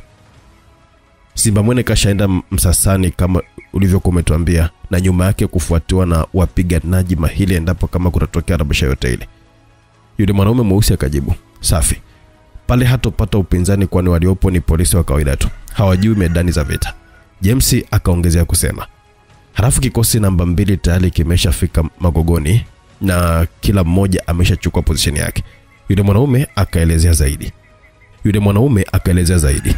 Safi sana. Ngoja nione sasa kina Mwanachia nijue nini ambacho kinaendelea. James akamwambia yule mtu kisha akatelemka garini na kufuatiwa na yule bwana. Ndani ya baa hiyo kulikuwa kuna watu 4 tu. Walikuwa wamejifungia katika chumba maalumu. Mazungumzo machache lakini yenye unyeti yalikuwa yakiendelea. Mheshimiwa Rais yuko tayari kuingia Ikulu. Tayari amefika kwa mara ya mwisho katika ofisi zake ya zamani. Mwanachia akaelezea jopo. Chatu, kama tulivyokuwa tumepanga mara tu tukishika hatamu, nafasi yako ni waziri wa ulinzi. Utahakikisha majeshi yote unayatiisha kwa masaa machache. Kumbuka kuwaweka tayari watu wetu katika kila kamandi. Akaongezea kusema. Mjumbe mwingine akatazama saa yake, saa 1:06 asubuhi. Jamani, mbona Tito hafiki? Akauliza. Swali hilo lilimgutua kila mmoja. Hakuna aliyekuwa amegundua kuhusu mtu huyo kutokuwepo. Si kawaida, nakumbuka ni yeye mwenye dondoza vikao vyetu. Ni mtu muhimu sana. James, kabla hujakaa vizuri, naomba umfuatilie huyu bwana ujue nini kimemsibu mpaka sasa hajafika. Mwanachia akatoa maagizo. Kwa kuwa kikao kilipokuwa kinafanyika na nyumbani kwa Tito Mwakibinga hakukuwa mbali, haikuwa vigumu kufika. James, mtumishi wa idara ya usalama wa taifa, mlinzi wa karibu wa rais, aliondoka. Huyu ndiye aliyekuwa akitoa siri zote za Ikulu na mienendo ya rais, ikiwemo ratiba zake za kila siku. Ni yeye aliyekuwa amewaambia kwamba siku hiyo rais atakuwa yuko nyumbani kwake Msasani na si Ikulu. Ni yeye aliyekuwa amewapa majina mpaka walinzi wa nyumba siku hiyo. Yeye huyo ndiye ambaye alikuwa ni master plan wa mchezo huu. Akiwa anajua fika nini kitatukia siku hii, aliacha ofisi na kuaga kuwa ana dharura, akatoweka usiku. Makazi ya rais Msasani. Jairosi Simbamwene, komando wa jeshi la wananchi, aliwasili eneo hilo yaliyoko makazi binafsi ya rais. Akapita kando ya maua marefu kuelekea lango kuu la nyumba hiyo. Alitembea kwa kujiamini pasi na wasiwasi wowote, huku nyuma yake akifuatiwa na jipu moja jeupe lililokuwa na wanajeshi waliokuwa wamevalia mavazi yao ya bakabaka. Vijana hao wote walikuwa na bunduki za kivita mikononi mwao. Hakuna aliyewashangaa, kwani eneo hilo kuwa na askari ni jambo la kawaida. Lile jipu lilikunja kona kali likitokea upande wa Kawe na kunyoosha kuelekea katika jumba hilo. Walinzi wa nyumba ya rais walijitokeza kulitizama gari hilo lilokuwa likija kasi. Mmoja wao akawahi kibandani ili kuweza kupiga simu hadi salama. Hakufanikiwa. Komando Simbamwene alitua ardhini kutoka juu ya kibanda kile. Pigo lake likatua kichwani mwa askari yule, akaenda chini. Kabla wenzake hawajafikiri cha kufanya, tayari alivilingika na kumtia ngwala mwingine, huku bastola yake koloma na kumvunja mguu wa 3. Lile jipu likagonga geti na kukunja kona kali upenuni mwa nyumba ile. Vijana wa jeshi tayari walikuwa wako chini, wamekwisha wadhibiti walinzi katika kona zote. Wakawakalisha chini huku mitoto ikiwa vichwani mwao. Komando Simbamwene alifikia sebule kubwa ya jumba hilo akiwa na vijana wawili wenye bunduki kubwa za AK-47. Moja kwa moja mpaka chumba cha mkuu wa nchi. Hakuna mtu. Wakasaka kila chumba, kila kona, kila banda, hakuna mtu. Kipigo kikaanza kwa walinzi wakishinikiza waseme, lakini wote walikiri kwamba hawajui. Zaidi waliwaambia kuwa tangu wameingia lindoni hakuwepo nyumbani. Dakika 10 zilifuata, magari matatu yakiongozwa na pikipiki kubwa na polisi likaribia lango la jumba hilo. Kwa uharaka wa ajabu, wale wanajeshi wakawaficha walinzi wote. Simbamwene akamchukua mmoja ambaye alikuwa naye ndani. Fungua geti na ole wako ulete hila yote ile na kufumua kitu chako. Akamwambia yule askari. Akatembea haraka na kufungua geti. Ile magari yakaingia uwanjani na kukuta ile jipu liko limegeshwa. Ndani ya benzi ambalo daima upanda rais alikuwa ameketi Simbaulanga, na nyuma ya usukani kulikuwa kuna Kamilioni. Magari mengine mawili yalikuwa na askari wenye silaha nzito. Walijua naenda kufanya nini, hivyo walikuwa tayari. Msafara uliposimama tu, vioo vikatelemshwa na risasi zikaanza kudindima. Kwa ustadi wa hali ya juu, zilikuwa dakika 3 tu za mabishano ya risasi. Vijana waliokuwa kiongozwa na Simbamwene walidhibitiwa kikamilifu. Kamilioni alishuka galini, bastola Smith & Wesson ikiwa imefumbatwa vyema katika ganja cha kulia. Kwa uharaka na ujuvi mkubwa alijitupa katika maua na kutambaa kuelekea ukuta wa baraza la nyumba hiyo. Alipofikia alisimama na kutembea kwa kunyata. Hatua kama 4 hivi zilimfikisha katika mlango wa nyuma. Akaupiga teke, ukafunguka na bastola ya Simbamwene ikabanja, lakini shabaha haikuwa makini. Kamilioni alijirusha chini kiufundi mara tu alipokuwa ametoa sakafuni, bastola yake ikakohoa Risasi moja iliyopita mtambapanya ikakipata sawia kiatu cha simba mwene.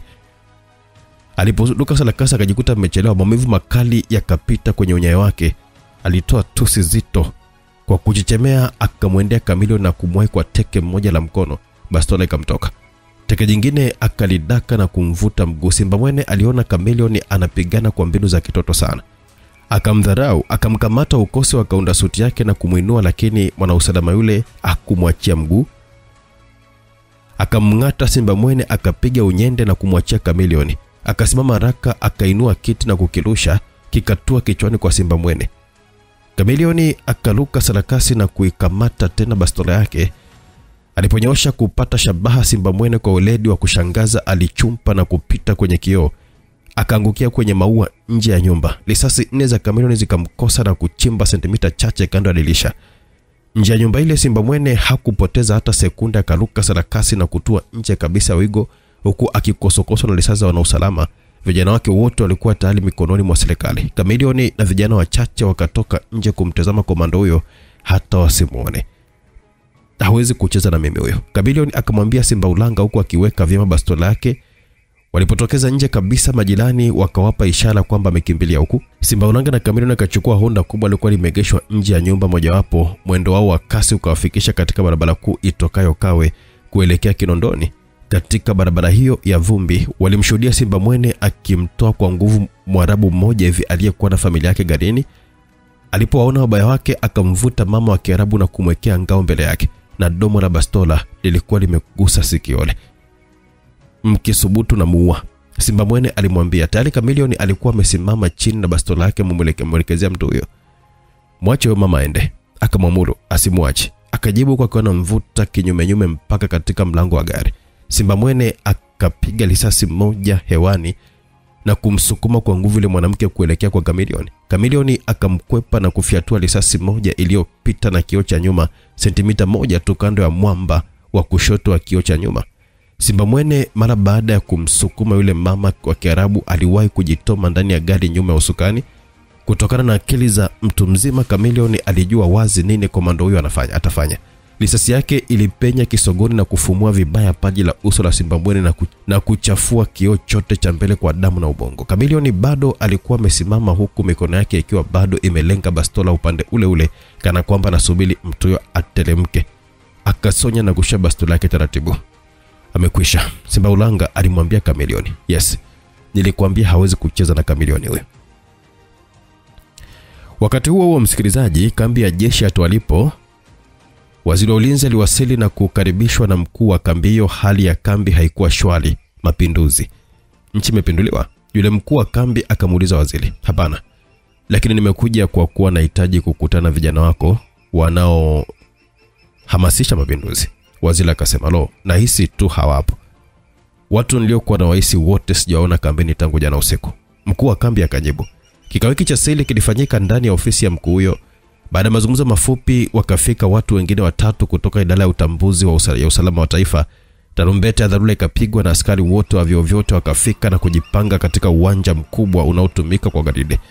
Lengo la gwaride lilo lilikuwa ni kwamba yeyote ambaye hangekuwepo basi angehusishwa moja kwa moja na kadhia hiyo. Mtindo huo pia ukafanyika katika kikosi cha wanaanga Banana na kile cha Mgulani. Orodha ya wasiokuwepo na vyeo vyao ikaandikwa, kisha vikapangwa vikosi vya ulinzi katika maeneo nyeti ya serikali. Ikatangazwa yeyote aliyewekwa katika orodha hiyo atakapoonekanika popote akamatwe, ikiwa pia kuwafuata popote walipo. Waziri wa ulinzi akatumia pia muda huo kuitisha kikao na mkuu wa majeshi na kabineti yake kuzungumza juu ya nini ambacho kimesukuma yote kutokea. Waziri wa ulinzi atumia pia muda huo kuitisha kikao na mkuu wa majeshi na kabineti yake kuzungumza juu ya nini kimesukuma yote kutokea. Dar es Salaam, komando mmoja wa jeshi la Tanzania ameuawa na askari wengine 12 kukamatwa leo asubuhi baada ya kurushiana risasi na wanausalama katika jaribio la kutaka kupindua serikali. Habari kamili juu ya tukio hilo tutawaletea hivi punde. Wakati huo makamu wa rais ametangaza hadi ya tahadhari kwa wananchi kutokutembea hovyo kama hauna shughuli maalum. Taarifa ya habari kwa ufupi saa 2 asubuhi ilitangaza waziri wa mambo ya nje Mheshimiwa Kibwana Mtoka Mbali akanyanyua redio yake na kuirusha ukutani. Redio ile ndogo ilipasuka vipande viwili huku betri zake zikitawanyika huku na huko. Akatoa sonyo refu lililokuwa limefuatiwa na ngumi iliyokuwa imetua juu ya meza na kuacha vitu visivyokuwa na nguvu vikiwa vinaparanganyuka huko. Wanatuzidi wapi? Akauliza kwa sauti kana kwamba kuna mtu wa pili, kumbe la, kuchanganyikiwa tu. Siku hii ilikuwa ni tofauti kabisa na nyingine. Kwanza waziri huyu alifika mapema kazini kuliko hata katibu wake. Alivaa suti ya gharama sana aliyonunua huko Ugaibuni, maalum kwa siku maalum. Siku hiyo ilikuwa hii. Kila mara alifanya mazoezi ya kutabasamu kama rais, kuketi na kujaribu kuongea peke yake kama rais. Lo, asari ikageuka shubiri. Mtoka mbali hakukubaliana kabisa na kile alichokuwa nakisikia redioni. Kikosi changu hakiwezi kushindwa kamwe.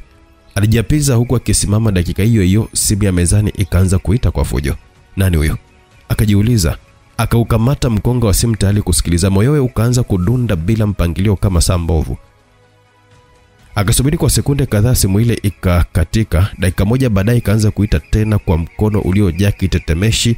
Akaweka sikioni mkonga ule. Mheshimiwa, mipango imevurugika. Yatupasa kukutana Shimoni haraka iwezekanavyo. Sauti ya upande wa pili ikamwambia. Bila kificho alielewa vyema sauti hiyo yani ya Chatu.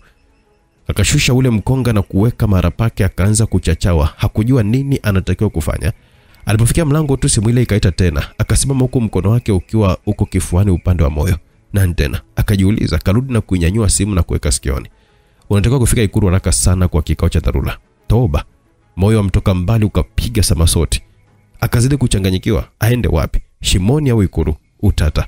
Akabaki katika mbutwaiko katikati ya ofisi. Akasimama kimya. Nisipoenda Ikulu nitakuwa nimejichongea. Na vipi kama nikienda wakati mshajua ila zangu? Watanitia mikononi. Akawaza. Hata hivyo akajikuta akiwa hana la kufanya. Akatoka ofisini kwa mwendo wa kinyonge na kufikia gari la ofisi Land Cruiser 109. Nifikishe Ikulu. Akamwambia dereva, naye akaketi kiti cha nyuma akiwa na mawazo sana. Shimoni. Katika msitu wa Kazimzumbwi watu 4 walikuwa wamekutana katika nyumba moja kuukuu katikati ya shamba kubwa sana. Sura zenye wasiwasi zilitawala. Hakuna aliyekuwa akiongea kati yao, badala yake kila mmoja alikuwa anaomba ombi lake. Ni mtu mmoja tu ambaye alikuwa hajafika bado, mtoka mbali, ambaye mchana wa siku hiyo alitegemea kutangazwa mwenye nchi. Nini kimetokea? Wapi tumezidiwa? Chatu akauliza huku akiwa na vunja ukimya. Hata sielewi. Yaani sijui. Simba Mwene kauawa. James akasema kwa mshangao. Najua ni nani ambaye aliyetibua mpango huu. Akaongeza kusema kwa maneno hayo kila mmoja akagutuka na kumtizama mwana usalama huyo. Yupo kati yetu? Mwanachia kauliza. No, hayupo kwenye syndicate hii. Ninachojiuliza ni wapi CD imevuja. James akasema. Kwa sasa hivi hatuna muda wa kuanza kujadiliana nani katoa siri au nani kafanya nini. Mpango uliopo sasa hivi ni sisi sote kutoroka nchi. Akadakiza mjumbe mwingine, na hapo kila mmoja akaunga mkono hoja kwa kutikisa kichwa. Mpaka sasa hivi hatujui mtoka mbali yupo wapi. Kapatwa na nini?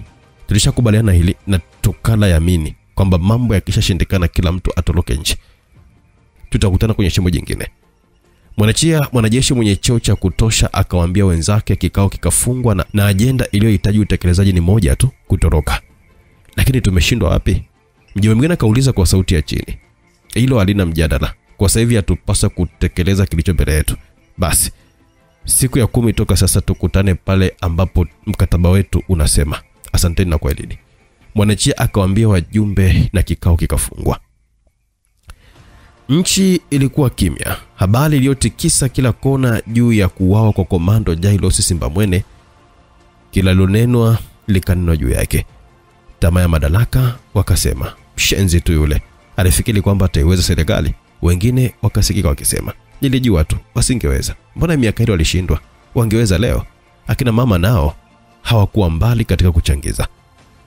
Nduli Amini mwenyewe katimua mbio mwaka jana tu hapo. Sembuse wao. Maneno chungu mbovu yakamwagika kutoka katika vinywa vya Watanzania. Lakini kubwa kuliko yote, mpaka dakika hiyo wenye busara walisubiri kusikia japo sauti ya mpendwa wao aliyewatoa kwenye makucha wa koloni na kuwaweka huru na kuwafanya watembee wakijigambia utanzania wao. Kifua mbele, macho mita 100, kimya. Hakukusikana wote redioni. Vipindi vya kila siku vilikuwa vikiendelea. Ilipotimu saa 4 asubuhi, pindi tu iliposikika ngoma maarufu ya hayati Morris Nyunyusa, watu walijazana redioni. Wasionazo wakagonga hodi kwa jirani. Habari ni ile ile, kilichoongezeka ni tu wengine wanatafutwa. Wanatuficha. Anaweza kuwa ameshauawa. Mbona hatumsikii zaidi? Wanatuasa tu kwa watulivu. Wengine wakadugudukisha mara baada ya dakika 10 za habari kukatika na kufuatiwa na matangazo ya vifo. Maadamu serikali iliwataka watu wakae watulivu, basi nao wakati. Ikulu, kikao cha dharura. Saa 5 asubuhi ya siku hiyo hiyo kikao cha dharura kikafanyika katika ukumbi wa Ikulu. Katika kikao hicho mawaziri wote walikuwepo, wakuu wa majeshi na vitengo nyeti vya usalama wote walikutana. Mbele yao katika meza kuu aliketi makamu wa rais na waziri mkuu. Nchi yetu imeingia tena katika matatizo makubwa. Hii ni aibu kwa taifa. Aliogaga mamlaka. Leo majira saa 12 asubuhi waasi kutoka ndani ya jeshi letu tukufu wamevamia makazi binafsi ya mzee wetu rais wa nchi kwa minajili ya kufanya mapinduzi. Akasoma katika taarifa iliyoandikwa, aliyokuwa ameandikiwa. Akatulia kwa sekunde chache na kuendelea. Wanajeshi wa waasi walikuwa kiongozwa na komando anayejulikana kwa jina la Jailos Simbamwene. Nasema aliyekuwa kwa kuwa sasa hivi marehemu. Ameuawa na wanausalama wetu watiifu alipokuwa akijaribu kutoroka. Wengine waliouawa ni 3 na waliobaki wanashikiliwa kwa mahojiano. Ndugu mawaziri na wakuu wa majeshi, mpaka dakika uchunguzi unaendelea na hakikisha wote waliohusika wanakamatwa na sheria itachukua mkondo wake. Alikoa kidogo, baada ya minongono kidogo akaendelea kuhabarisha. Najua nyote mna hamu ya kujua hatima ya mtukufu rais wetu. Napenda kuhakikishia kwamba waasi hawajamgusa kabisa wala kumuona. Anaendelea vyema, mzima buheri wa afya, na muda sio mrefu mtamsikia, ila sio leo. Aliposema haya minongono ikaongezeka maradufu. Baada hapo ikafuatia taarifa kutoka waziri wa ulinzi juu ya mambo yalivyo kiusalama. Majukumu yakapewa kwa idara ya usalama wa taifa na kila mtu kadri ya nafasi yake akapewa maelekezo ya nini cha kufanya. Ndani ya chumba hicho cha mkutano waziri Kibwana Mtoka Mbali alikuwa kimya sana akifuatilia kila kilichokuwa kinazungumzwa. Mikono yake ilikuwa kaifumbata kifuani. Si kama anayehisi baridi bali alikuwa kihisi baridi kali. Watu wakaanza kutawanyika kutoka kwenye majukumu yao. Mtoka Mbali aliinuka kitini, hakusalimiana na mtu. Moja kwa moja aliendea gari lake na kujitoa ndani. Nipeleke nyumbani mara moja. Akamwamuru dereva naye akatekeleza loko ameambiwa na mkuu wake. Akili ya Mtoka Mbali ilikuwa mbali kama miisho ya jina lake mwenyewe. Moyo na fikra vilitembea safari isiyojulikana. Ukichelewa hapa saa 6 tu utakuwa mikononi mwa polisi wenye hasira. Sauti ile ya ndani ikamwambia, nishushe hapa mara moja. Akamwamuru dereva naye akaigesha Land Rover ile pembeni. Mtoka Mbali akateremka. Naingia dukani mara moja, nahitaji kununua dawa za maumivu. Sijisikii vyema. Nisubiri usiondoke. Akamwambia dereva. Hatua kama 20 hivi zikamfikisha ndani ya duka lile kama alivyokuwa ameahidi. Dakika 10, 20, 30 zikapita. Yule dereva kaendelea kupiga miayo akiwa yuko nyuma ya usukani. Alipochoka kateremka na kumfuata ndani ya duka lile. Alimkuta mzee wa Kihindi. Alimgundua kutokana na tabani lake kichwani. Samani Kanjibahi. Bila samani kijana. Yule mzee akamjibu, Mheshimiwa Mtoka Mbali ameingia hapa lakini simuoni kurudi wala kutoka. Yule dereva kaelezea, hujamuona? Bora ni muda ile tu yeye toka nje. Mwangalie vizuri nje bana. Akamjibu na yule dereva kama ametoka nje kumtafuta mkuu wake. Hayupo. Na hayupo tena. Basi bwana, twende Lisbon huko Ureno tarehe 23 Julai ya mwaka 2003. Kamanda Mata alitulia kimya kabisa huku akiwa ameliegemea gari alilokuwa akilitumia Audi TT. Gari hili alipewa maalum kwa kazi yake aliyotumwa kuifanya katika jiji hilo la Lisbon. Halikuwa kubwa, liliweza kubeba watu 4 tu. Hilo gari pembeni yake alisimama mtu mwingine, mwanamke wa makamo, mvi moja kichwani mwake zikizilisha hilo, na hakuwa mwingine isipokuwa ni Madam S. Usirudie kwa salama kajana. Madam S alimwambia Mata, kosa gani? Akamjibu kwa swali huku macho yake akiwa ameyatupa mbali akitazama macho ya jiji hilo. Ilitakiwa umhoji kwanza kabla ya kuondoa roho yake. Madam S akamwambia kijana wake huyu huku akiwa anajaribu kuweka vyema kitambaa cha kichwa kilichokuwa kisukwa na upepo. Haikuwa na haja ya kumhoji mjinga yule. Kutokea upande aliyokuwa anatizama akageuka kule aliko Madam West.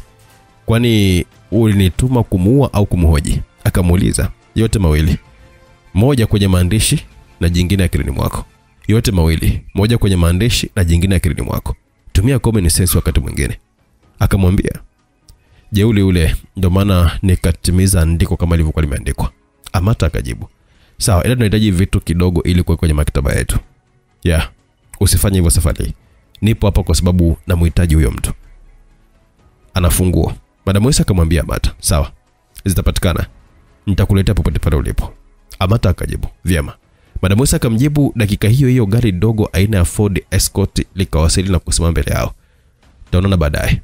Kumbuka kufika Casa de Yunkari saa 2 usiku, meza namba 5. Madam akamwambia kwa akiwa anaingia ndani ya gari lile dogo lakini la kifahari sana. Akatokomea mjini na kumwacha Amata akiwa pale pale. Kijana huyu nadhifu mwenye tambo la kuvutia walembo alibaki pale kwa dezeni ya dakika kadhaa akiwa anasubiria asichokijua. Giza likaingia na kumkuta pale pale akiwa amesimama na kuegemea gari lake. Kama aliyekuwa amegutushwa hivi, akainua mkonowe na kuangalia saa 1 usiku. Akaingia gari na kuketi kwa utulivu nyuma ya usukani. Casa de Yunkari ilikuwa umbali wa kilomita 60 kutoka pale alipokuwa Amata kwa muda huo. Ingempasa kuendesha gari kwa muda wa wastani wa saa zima ili kufika. Muda uliotakiwa kufika na ule uliopo hapo umetosha kabisa kufika na kusubiri wakati akipata kinywaji. Akatia injini moto na kuingiza gari barabarani. Tayari kwa ajili ya safari ya Aven de Terra Nova, ndio barabara aliyokuwa ameitumia. Kwa kasi aliyokuwa kienda isingemchukua saa zima labda apambane na foleni za barabarani katika jilo. Alipofika njia panda karibu na mgawa wa Litro do Volante, akakunja kulia na kufuata mzunguko wa Igreja Nova. Akachukua barabara ya kushoto iliyomfikisha katika mgawa huo baada ya dakika 40 kupita. Kama angelikuwa mwenyeji basi angeweza kupita njia za mkato, lakini haikuwa hivyo. Kamanda Amata akaegesha gari lake nje ya mgawa huo. Ukiliona kwa nje jengo hilo utalidharau aise. Kuukuu limechoka, lakini kwa ndani lilikuwa ni maridadi, hasa lilikuwa limepambwa likapendeza. Viti vilipangwa kwa mtindo wa kipekee, upande huu vitatu na kila meza kule vile na kadhalika. Amata akaangaza macho yake kutafuta meza namba 5. Hata sione. Sauti laini ya mwanadada mhudumu wa mgawa huo ikamsabahi na kumuuliza alikuwa anahitaji msaada. Aliongea kwa lugha ya Kireno na akamjibu kwa Kireno. Amata akamjibu kwa Kireno na kwa cha kubabaisha akimtaka aoneshwe meza namba 5. Yule binti akamjibu kwamba amfuate. Amata akafanya hivyo. Yule binti mhudumu akatangulia na Amata akafuata kwa nyuma. Ndipo alipogundua kwamba binti yule alikuwa amevalia sketi fupi iliyoruhusu robo 3 ya mapaja yake kubaki wazi. Akigeuka kwa mbele uwezi kujua hilo kutokana na apron aliyokuwa amevaa iliyokuwa imefunika vizuri upande huo. Alikuwa mwembamba mrefu kiasi. Alimpita Amata kwa takriban sentimita 3. Mwendo wake wa kipaka ndio ambao haswa uliokuwa ukimvutia kijana huyo. Upande wa nyuma wa jengo hilo kulikuwa kuna gorofa moja dogo. Sakafu yake ilikuwa na viti vichache sana, 2 kila meza. Palikuwa tupu, ni mishumaa tu ambayo ilikuwa ikiwaka katika meza hiyo. Meza hizo moja kwa moja akamuongoza mpaka katika meza hiyo. Alipokuwa kiketi tu upande wa mlango akawa ameingia mwanadada mwingine aliyekuwa amevalia suti ya kijivu ya gharama. Akavuta hatua mpaka kwenye meza ile na kuvuta kiti akaketi kwa mtindo wa kutazamana na kijana huyo. Karibu sana madam. Yule mhudumu akamkaribisha mwanadada huyo.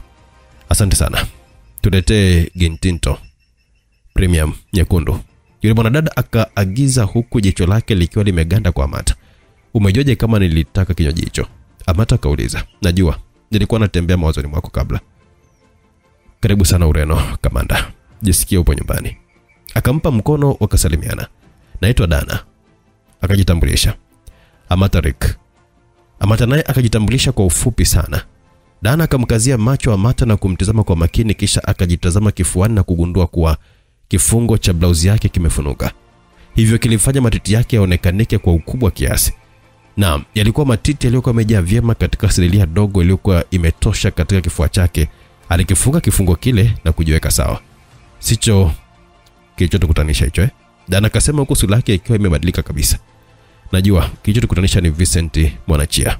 Amata akamwambia, right, huyu bwana siku nzuri ya kumpata ni kesho. Akaanza kuelezea kile kilichowakutanisha. Kwa nini siwe leo? Akamsaili, kesho na mambo yatakuwa mubashara. Kutakuwa na tafrija ya mikate mikavu katika mgawa wa Casa de Tostas Abusado. Mikate mikavu? Amata akamkatisha. Ndio, mikate iliyochomwa, yani tosti. Ila sai inaokwa mpaka inakuwa kama inakauka vile.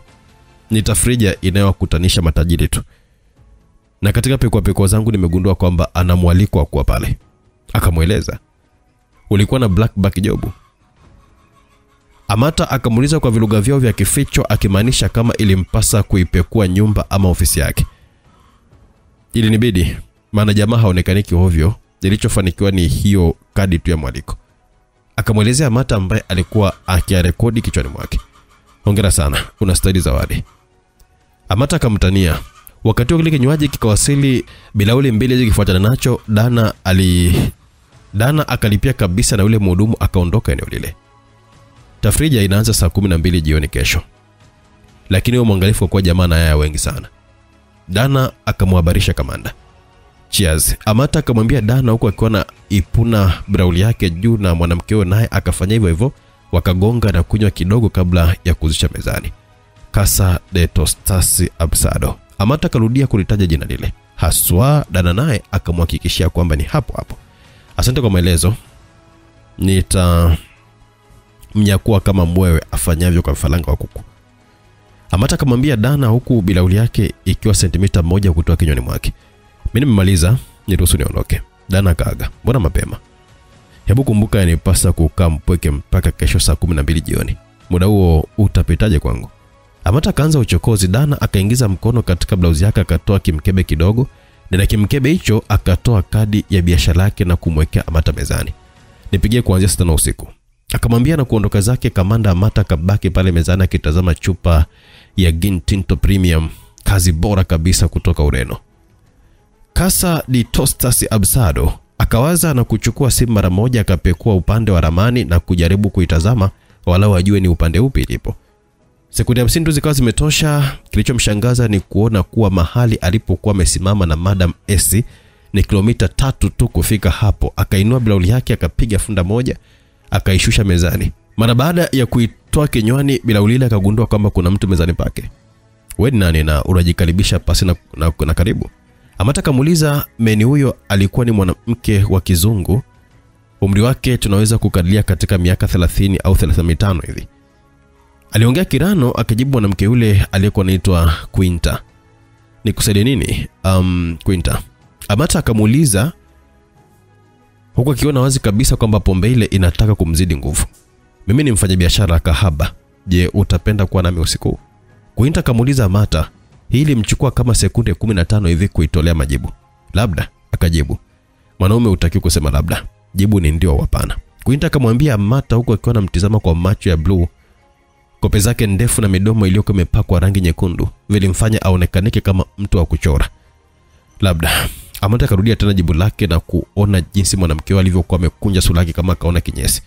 Akainuka tayari kwa kuondoka. Amata kabaki tu anamtizama asimsemeshe kitu. Nimeshalipwa pesa kwa ajili yako. Tutaona baadaye. Ukitaka kuokoa maisha yangu, lala na mimi. Quinta akamwambia Amata na kuondoka eneo lile. Kengele za hatari zikalia kichwani mwa Amata, akaelewa nini kinachofuata baada ya hapo. Ukitaka kuokoa maisha yangu, lala na mimi. Kauli hii ikajirudia kichwani mwa Amata. Imeshajulikana kwamba nipo. Nani aliyemlipa pesa kwa ajili yangu? Nani ambaye kamtishia kumuua? Akajiuliza kabla ya kusimama. Kapiga tena funda jingine la Gin Tinto na kisha akasimama na kuondoka zake huku akiacha ile chupa mezani ikiwa robo. Simpendi mtu anayetoa uhai wa wenzake bila tasabu ya msingi. Alijikuta akiwa anajisemea huku akiwa anashuka ngazi kuelekea chini. Moja kwa moja akaingia katika gari lake na kuketi nyuma ya usukani. Akawasha na kuliondoa eneo lile, akaanza safari kuelekea hotelini kwake Epic Sana, barabara ya 15. Akiwa tayari katika barabara hiyo, akasikia ving'ora vya polisi nyuma yake. Akatazama kwenye kioo na kuona gari la polisi nyuma yake likimwashia taa. Amata akawasha indicator na kutoa gari nje ya barabara, akasimama. Askari mmoja akaja dirishani na akamwambia kuwa wanahitaji kukagua gari lake. Okay, aliwaruhusu. Wale askari wakazunguka lile gari na kuomba vibali vyote. Wakavikagua na kukuta viko sawa kabisa. unajua kwa nini tumekusimamisha? Mmoja akauliza. Sijui, Amata akajibu. Hili gari limehusika kwenye uhalifu jana alfajiri na tulikuwa tunalitafuta. Akaeleza askari mmoja. Mimi sijui, mimi nimekodi jana mchana baada ya kuwasili Lisbon na sikuambiwa kama nina rekodi ya uhalifu. Amata akajibu. Fungua buti. Mwingine akasema na Amata kama amevuta nobu ndogo hivi chini ya kiti na kuruhusu buti la gari kuachana na loki yake. Njoo ufungue mwenyewe. Akamliwa. Amata akashuka na kuliendea buti upande wa nyuma, akafungua na kujikuta akirudi nyuma hatua 3. Hakukubaliana na nini ambacho alikuwa anakiona ndani yake. Maiti ya mwanamke. Alipotaka kugeuka alijikuta akiwa anatazamana na mitutu ya bastola. Weka mikono kichwani. Akaambiwa Amata akati. Piga magoti. Mwingine akaamuru Amata akati. Akapiga magoti huku mikono ikiwa kichwani, akajaribu kuvuta kumbukumbu ya mwili aliyouona ndani ya buti lile. Ni mwanamke. Mwanamke yule alimfuata na kumwambia kwamba amelipwa kwa ajili ya kulala naye. Nani kamuua? Akajiuliza asipate jibu. Wahalifu kama nyinyi ndio tunawatafuta. Umeua huyu mwanamke jana asubuhi na maiti unazunguka nayo. Sasa utawajua waleno ni akina nani aise. Askari mmoja akasema kwa akiwa anaongea na redio koro yake. Amata akajiuliza, iweje akutana mwanamke huyo jioni ya siku hiyo na ambiwe ameuawa jana? Wamemuua. Akawaza. Akili yake ikaanza kufanya kazi, anakalaka gundua kwamba hayupo mikononi mwa polisi bali ni watu tofauti kabisa. Wamejichanganya. Wakati askari yule akiwa anaongea na redio yake, huyu mwingine alikuwa bado kamwekea bastola kichwani. Akampigia hesabu kali za kumfanyia shambulio la ghafla. Alifikiria tu atumie sekunde 5 kumtoa uhai. Amata akashusha mikono yake ghafla, akakamata mikono ya yule askari kisha akabinua na kuibwaga mbele yake. Yule jamaa akatua kama mzigo. Haraka Amata akawa ameinuka na kumuwai, akaukamata mkono wenye bastola na kumlenga yule aliyekuwa amebaki. Akammaliza huyu mwingine. Alipojaribu kufurukuta, akamkamata kichwa na kukizungusha shingo. Akamvunja na kumuua. Akainuka na kujipukuta vumbi, akitumia dakika chache kuwapekua marehemu wale. Akachukua kila alichokuwa amekiona kinamfaa na kuvitia mfukoni mwake, kisha akachukua ile maiti ya yule mwanamke na kuitia kwenye gari lile waliokuwa wakilitumia wale askari. Akaingia garini na kutokomea. Yote hayo yalitokea magari yakiwa yanapita tu bila hata kusimama. Nusu baadaye aliwasili hotelini kwake, na baada ya kuegesha gari katika maegesho ya hoteli hiyo, akatafuta mahali pengine mita 500 kutoka hoteli ya Epic sana. Kisha yeye akarudi kwa miguu. Ndani ya hoteli hiyo kulikuwa kuna shughuli nyingi kama kawaida. Akapita kaunta na kuchukua kadi fungushi mbele ya mlango wa chumba chake gorofa ya 4. Akasimama na kusikiliza kwa umakini kama kuna mtu au chochote ndani. Kimya. Akachanja kadi yake na kufungua mlango. Akaingia kwa tahadhari kubwa sana, kipepesa macho huku na huku. Hakuna mtu wala kitu cha hatari. Akaingia na kujitupa kitini, akatoa kila alichokuwa amechukua kwa wale jamaa, akavitazama haraka na havina maana, akavitupia mezani na kujiandaa kuingia bafuni kuoga. Tayari alikuwa amekushajua kwamba uwepo wake ndani ya jiji la Lisbon umejulikana. Upande mwingine wa Lisbon, nje ya jiji la Lisbon, katika nyumba ndogo kando ya bahari, watu wawili walikutana. Vincent Mwachia, mwanajeshi aliyeshiriki katika jaribio la kupindua serikali mwaka 1980, na mwanamama Bijeska Tubatulanwa, mwanaharakati aliyekimbilia ugaibuni miaka mingi sana. Wote hawa walikuwa ni mwiba kwa serikali. Mwachia alishahukumiwa kifo pamoja na wenzake 3. Mwanamke huyu alipewa vitisho kadha wa kadha na serikali kwa sababu ya msimamo wake. Wawili hawa waliungana na kuwa marafiki sana kwa sababu tu ya itikadi zao. Mwachia hakuwahi kurudi Tanzania tangu atoroke mwaka 1980. Kumbuka hapa tuko mwaka 2003. Arudi afanye nini? Auawe? Dakika chache kabla ya kukutana mwanamama huyu alikuwa yupo kwenye mkutano kwa njia ya video, yani video conference. Mkutano ulimkutanisha na wengine walio nchi tofauti ambao kwa pamoja waliunda syndicate yenye sera ya kuiangusha serikali madarakani. Bado tunahitaji ile nchi. Watu wachache wameiteka na kuifanya yao. Mwachia akamwambia Bijeska, tupambane tuikomboe. Mimi nina ushawishi mwingi sana kwa Tanzania, na madamu mmekubali kuniweka kwenye timu hii ambayo tuna nia moja, tutauwasha moto. Jessica akamwambia Mwachia, naye akatikisa kichwa juu chini kubaliana naye. Na wewe lazima upambane. Kumbuka serikali imesambaratisha familia yenu. Babako amenyongwa kwa kosa kama hili. Lazima utimize ndoto ya marehemu babako. Mwachia akamwambia Jessica, haswa. Lakini sasa jambo lilifanyika mwaka jana. aliuawa mwenzetu Titus Mwakibinga kule Brussels. Akasema, ina maana mnawindwa, lakini kuna jambo linafanyika. Mwaka jana aliuawa mwenzetu Titus Mwakibinga kule Brussels. Akasema, ina maana mnawindwa? Jessica kauliza. Sio, yani sema tu. Mwanachia akarekebisha huku akiwa anamiminia kinywaji kwenye bilauli. Wakiwa bado bustanini wakibadilishana mawazo, simu ya Mwanachia ikaita kwa fujo. Akaikwapoa kutoka katika mfuko wa koti la suti alilokuwa amevaa, akaweka sikioni mara tu alipokuwa amebofya kitufe cha kuruhusu simu hiyo izungumze. Yes. Akaitikia namna hiyo huku akiwa anasogea kando kusikiliza ujumbe anaofikishiwa. Kutoka mbali Jessica alimuona mzee huyo akibadilika sura akienda huku na huko. Mara kitulia akakata simu na kurudisha mfukoni, kisha akavuta hatua mpaka kwa mwanamke yule. Tuondoke, akamwambia bila kubisha wala kuuliza. Bi Jessica akainuka na vijana wanaomlinda mzee huyo wakamfuata nyuma mpaka kwenye gari lake. Nini kimetokea? Jessica kauliza wakati gari likiwa linaondoka taratibu. Bastard. Badala ya kujibu akatukana. Kuna mwenda wazimu ameingia rizikoni. Akaonesha kusema huku akiwa anatoa kitambaa chake na kujifuta jasho asilokuwa nalo. Kuna mtu katumwa kutoka nyumbani kuja kuniua. Mwanachia akamwambia Jessica. Nyumbani? Ndio, yani Tanzania. Mwaka jana mwenzetu mmoja aliuawa Brussels. Tukafanya utaratibu wote ili kumjua, tukafanikiwa. Tukapanga watu ili kujua nyendo zake. Tukapata taarifa kwamba anakuja Lisbon. Nikiwa na maana ya kwamba ananifuata mimi ili atimize alichotumwa. Akuue. Jessica akamkatisha kwa swali. Ndio. Asa kuna mtego tulikuwa tumemtegea. Ameutegua na ameua vijana wetu wawili ambao tunawatumia sana kwenye genge letu. Da, mshenzi huyo. Nitahakikisha kesho haioni. Mwanachia akajibu na kuongeza maelezo ya ziada kutoka ndani ya ile gari. Mwanachia alitoa taarifa kwa wenzi wake juu ya tukio hilo. Mara baada ya kuuawa kwa Titus Mwakibinga kule Brussels, Ubelgiji, iliwawia ugumu mkubwa sana TSA kutambua wapi walengwa wengine walipo. Wote wanaounda syndicate hiyo walitoweka ghafla baada ya kifo kile, kwa kuwa walijisahau na kuzani kwamba wameshasaulika. Timu nzima ya TSA, Tanzania Security Agent, ilifanya kazi ngumu sana mpaka kuweza kutambua Vincent Mwanachia anaishi kwa kificho huko Lisbon, Ureno. Baada ya Madam Esi kupeleka tafutishi hiyo kwa mkuu wa nchi, ikaandikwa hati ya kifo chake kufuatia hukumu ya mwaka 1984. Ndani ya jiji la Lisbon mwaka 2003, Kamanda Mata anakuwa kwenye kibarua kile kile kama cha Brussels. Mara alipotoka bafuni kuoga na kujiweka sawa katika mavazi ya kawaida, alitupia tena jicho kwenye vile vikorokolo alivyokuwa amevipata kwa wale marehemu.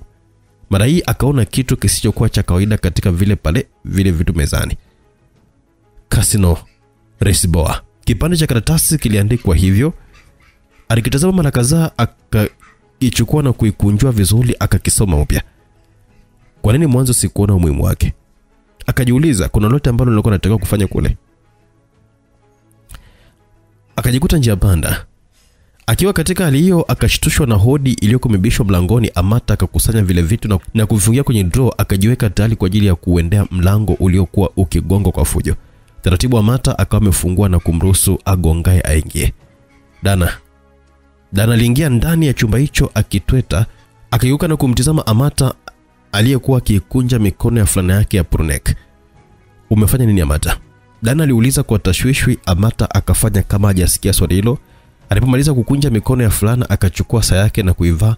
Dana akasema mbele yake uso kwa uso na kuuliza, Amata, hunisikii?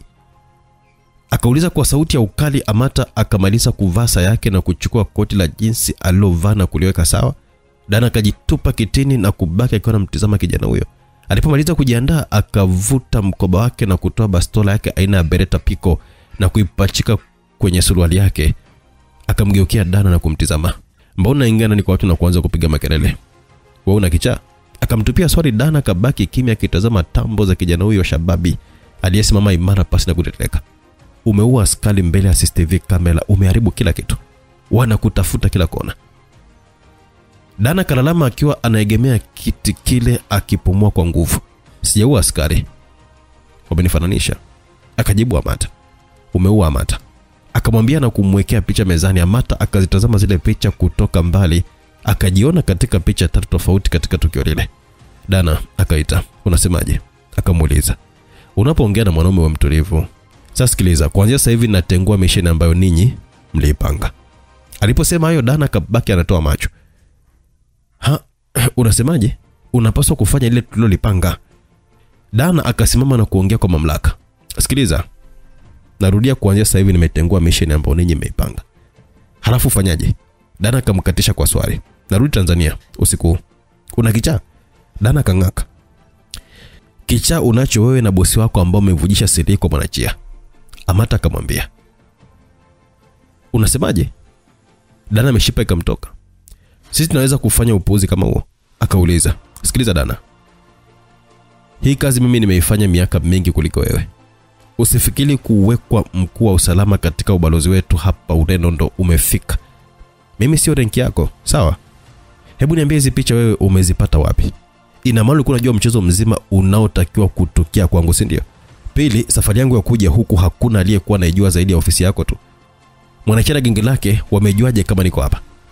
Mbona Brussels nilifanya kazi peke yangu na sikujulikana? Mpo matatani. Yaani mpo matatani. Amata kaongea kwa ukali na kumfanya Dana kunyoa kabisa. Maneno yaligonga mfupa.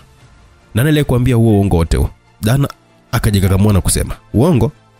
Balozi Santino Mwampamba, yani bosi wako, alikuwa kikosi kimoja na Vincent Mwanachia. Yeye alimtangulia tu kuingia jeshini. Ni marafiki wanaofahamiana, siwezi kushangaa kuwakilindana. Nimetengua mshana rudi Tanzania. Akamwambia Dana huko akiwa anatoa tiketi ya ndege na kumtupia mezani. Dana alipoisoma ni kweli ilikuwa ni ya usiku huo. Nipeleke uwanja wa ndege. Amata alimwambia Dana ambaye sasa hakuwa na yale maneno. Amata kainua mkoba wake na kumpa ishara ya kutoka. Yaani hata sikuelewi wewe mwanaume. Dana akasema kwa akiwa anainuka.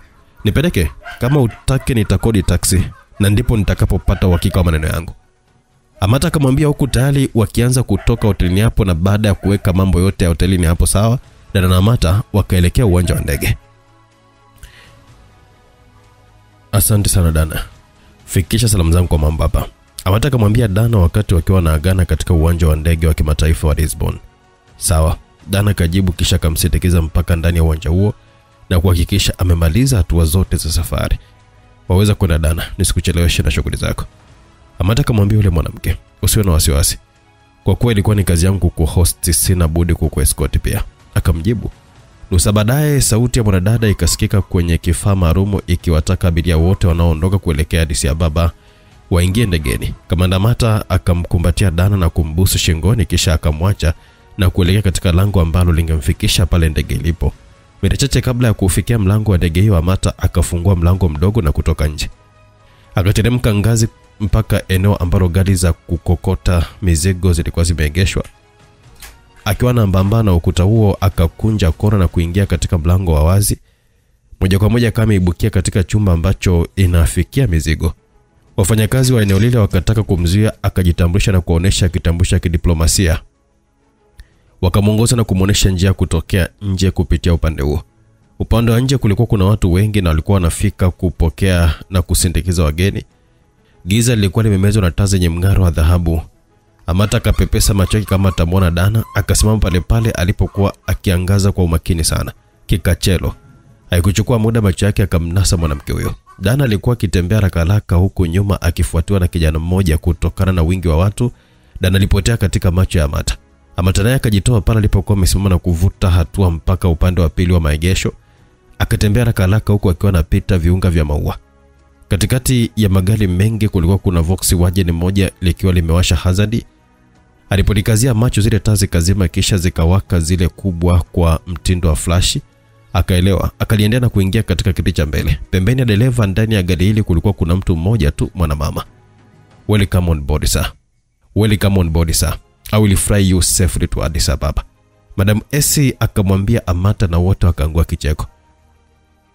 Ni kuwachezea sherehe tu. Na nataka usiku huu nifunge kazi. Amata alimwambia Madam Essie. Utaanzia wapi? Akauliza. Casino de Lisboa. Amata akajibu. Kuna chambo? Bila shaka. Na hisi mwanzo utakuwa mzuri. Sasa tupo TSA peke yetu kwenye mchezo huu. Amata akamwambia Madam Essie. Wataiona ngondo. Madam Essie alimalizia kwa akiwa aliondoa gari lile maegeshoni na kurudi mjini Lisbon. Mtu mzima Vincent Mwanachia, mpiganaji wa jeshi la Tanzania aliyeasi, aliwasili katika kasino kubwa la kisasa jijini Lisbon. Pembeni yake akiwa na Bi Jessica Tibatulanwa, mwanaharakati mwenye ulimi wa moto anayeweza kushawishi na kukubalika na watu wa rika lote. Mbona kasino? Jessica kauliza. Kuna wadau wa kuweka nao mambo sawa hapa. Kisha mimi na wewe kesho tutasafiri, tutakutana na wanachama wengine. Kama ulivyokuwa umeambiwa na mkuu kwamba tuna mkakati wa aina nyingine katika kutimiza azma yetu. Mwanachia akamwambia Jessica, na muda huo kijana mmoja akawa amejitokeza na kuwapokea, akawaongoza kuingia ndani ya jengo hilo. Jengo lipambwa na mataa ya kila aina. Watu wengi walikuwamo wakicheza kamari za aina. Kila aliyekuwa hapo alionekanika ni mwenye nazo. Kulikuwa na starehe. Wadada walikuwa wamevaa nusu uchi wakiwemo, na wale walikuwa wasiovaa kabisa nao pia walikuwepo. Vinywaji vya kila aina vilikuwa vikipitishwa huku na kule kwa waliokuwa wameagiza. Waliohitaji huduma ya makahaba nao pia walikuwa na nafasi yao. Ili mradi ushetani wote ulikuwa ndani ya jumba hilo. Katikati ya ukumbi huo kulikuwa kuna meza kubwa ya poka, mchezo wa vibopa. Mwanajeshi mstaafu Vincent Mwanachia akiongozwa mpaka kwenye meza hiyo ambayo kwa muda huo ilikuwa na watu wengine 4. Walinzi wake walizunguka mita moja nyuma ya meza hiyo kuungana na wengine waliokuwa hapo. Karibu sana komredi. Sauti nzito iliyojawa na mikwaruzo ikamtoa mmoja wa wazee aliyekuwa ameketi mkabala na Mwanachia. Mzee yule mwenye kichwa kisichokuwa na nywele alikuwa mara kwa mara kipachika kinywani kifaa cha kuvutia dawa ya pumu. Nimekaribia, Mwanachia kajibu. Pole sana kwa ajili ya vijana wako. Akamwambia huko akiwa anatoa ishara alitoe kinywaji, maana alikuwa amesawajika uso wote. Mwanaharamu yule, na ana bahati sana amekimbia. Mwanachia akasema, una uhakika? Yule bwana akaonesha hali ya mshtuko kidogo. Yep, mtu wangu mmoja amenihakikishia hilo kwa kuwa amempeleka mpaka uwanja wa ndege na ameondoka na Ethiopia Airlines. Mwanachia akamweleza yule mzee. Nje ya ukumbi ule Kamanda Mata bado alikuwa ndani ya gari pamoja na Madam Wesi. Okay, hoja niingie ndani, nitakujuza nitakachokiona. Amata akamwambia Madam Wesi. Alipotaka kufungua mlango ili atoke nje ya gari lile akasita kidogo na kurudi ndani. Wakati akifanya hilo likapita gari moja kwa kasi mbele yao. Dana akatamka. Dana? Madam akauliza kwa kutaka uhakika. Yes, Dana. Sasa naanza na yeye, lazima nijue anafuata nini huko. Amata akasema. Alipotaka kutoka Madam Wesi akamgusa bega akampa mzula na miwani. Chukua hivi hapa. Vaa mara moja. Una bastola? Ndio nayo. Ongeza na hii. Madam Wesi akampa bastola nyingine. Marksman, bastola toleo jipya kabisa wakati huo lenye uwezo wa kusafirisha risasi kwa futi 250 kwa sekunde. Amata akateremka kama amevaa ule mzura na kupachika miwani usoni pake. Alipokuwa amepachika mikono mfukoni, akavuka barabara na kuelekea upande wa jumba lile huku akiangaza macho yake kuona ni wapi Dana alikuwa ameegesha gari lake. Hakuchukua muda kaliona akajibanza kwenye magari mengine ili aone nini kinaendelea. Alichoshuhudia ni Dana kubishana na vijana wawili wa kizungu. Akasubiri kwa dakika 2 baadaye akaongozana pamoja kuingia ndani ya jengo lile. Naye akawa amefuata kwa kupitia upande wa pili. Walipofika mlango mkuu akaingia ndani nao ukajifunga. Amata akawahi akaingia pia. Baada mlango wa kwanza kulikuwa kuna mwingine. Kilichoshangaza ni kuwa milango yote haikuwa na ulinzi. Haiwezekani, akawaza. Amata akajua wazi kabisa kwamba kama hakuna walinzi katika milango hiyo, basi kwa vyote vile angepambana nao mahali pengine. Akaingia na kujikuta kwenye ukumbi ule ule ambao Mwanachia alikuwemo. Hatua zake zikamfikisha katika kaunta kubwa ya vinywaji. Akaagiza mvinyo mwekundu, akaletewa chupa ndogo ya nabilauli. Pamoja na kunywa huko, macho yake yalikuwa yakiangaza huku na huko. Mara kwa mara alikuwa akikatishwa na wasichana walembo waliokuwa wanakatiza mbele yake. Akaanza upya kutazama huku akiwa anahakikisha habunduliki na mtu. Wakati anaendelea kutazama akajikuta akiwa anaguswa na bomba dogo la baridi ubavuni mwake. Akaambia malizia kinywaji chake waondoke. Kamanda Mata akajua tayari kashaingia mikononi mwa majahili. Hakutaka iwe hivyo lakini imebidi. Akawa mpole. Akawajibu wasiwe na wasiwasi, bali wawe na amani tu. Dakika 10 baadaye akamaliza kinywaji chake akamtaka atelemke kwenye kiti alichokuwa amekaa. Akafanya hivyo. Wale jamaa wakamuongoza taratibu upande mwingine wa ukumbi ule, wakaingia kwenye lifti. Humo wakawakuta vijana wengine wawili kimya, hakuna mbali kwa kiongea. Lifti ile ikapanda mpaka ghorofa ya 3, wakatoka na kumuongoza mateka wao mpaka katika chumba kimoja wapo. Na chumba hicho alimkuta Vincent Mwanachia, Dana, yule mzee wa kwenye kamari pamoja na vijana wengine wawili. Ukijumlisha na hao wanne wakawa ni watu 9. Vincent Mwanachia akaanza kupiga makofi na wale wengine akiwemo Dana wakafanya hivyo hivyo. Chumba hiki kikubwa kiasi hakikuwa na samani yoyote ile zaidi ya viti viwili vilivyokuwa vimekaliwa na Mwanachia na yule mzee. Karibu sana kijana. Mwanachia akamwambia Amata hakujibu, akabaki kimtizama tu. Hata usipojibu umeshaingia kwenye mikono ya shetani. Hautatoka humu. Tumekuwa tukikusaka sana tangu ulipomua Titus Mwakibinga na sasa umejileta mwenyewe. Mwanachia akaongea kwa Kiingereza ambacho wote walielewa vyema. Mbona unaongea maneno mengi? Mimi nimekuletea barua yako tu kutoka nyumbani. Amata akamjibu. Barua? Mwanachia akashangaa, akawatizama wenzake kisha akaanza kucheka. Iko wapi hiyo barua? Akamuuliza. Mfukoni, mwambie kijana aje kuchukua kupatie. Amata akamwambia Mwanachia, akampa ishara Dana akachukua barua hiyo. Dana alipoanza kuvuta hatua kumwendea Amata, wale vijana 6 wote wakachoma bastola zao kumwelekezea Amata. Dana akamfikia Amata, akaingiza mkono mfukoni, akachomoka na bahasha na kumpatia Mwanachia. Mzee huyo akaichana na kuitoa karatasi ya ndani, akaifungua na kuanza kusoma. Chumba kizima kilikuwa kimya, ni bastola tu zilikuwa zikimtazama Amata. Mwanachia alipomaliza kusoma karatasi ile akaitupa chini kwa hasira, akavuta kama sindani.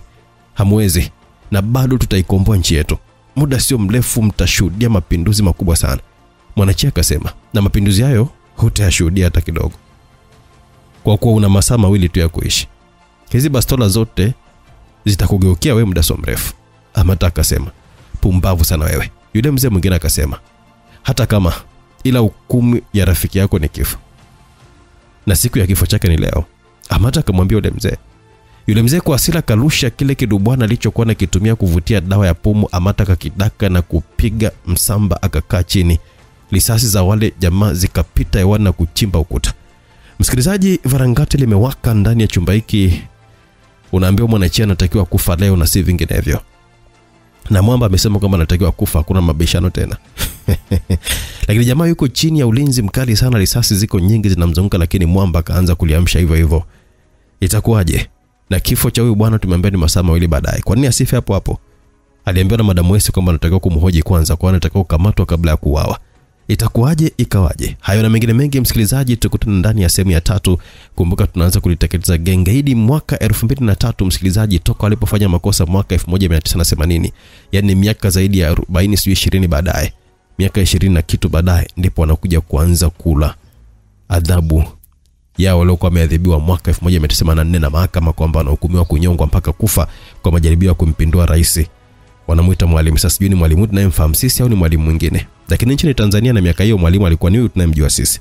Lakini hajatamkwa na mwandishi mndani, kwa tumwache kuwa ni mwalimu tu au mwite namba 1. Mimi director wewe ni mtunzi ni Patrick CK. Usikose sehemu ya 3 sasa hivi, unaweza kuipata kupitia WhatsApp nambari 0677 062012. YouTube channel Simulizi Mix, akisema subscribe na kuendelea kufuatilia simulizi siku hadi siku itakapokina kujia mwendelezo wake hapa mpaka atakapofika mwisho sehemu ya 10 ya simulizi. Ndio itakuwa ni mwisho kabisa wa simulizi yetu. Tukutane katika sehemu ya 3 na 4 kwa burudani zaidi. Bye bye.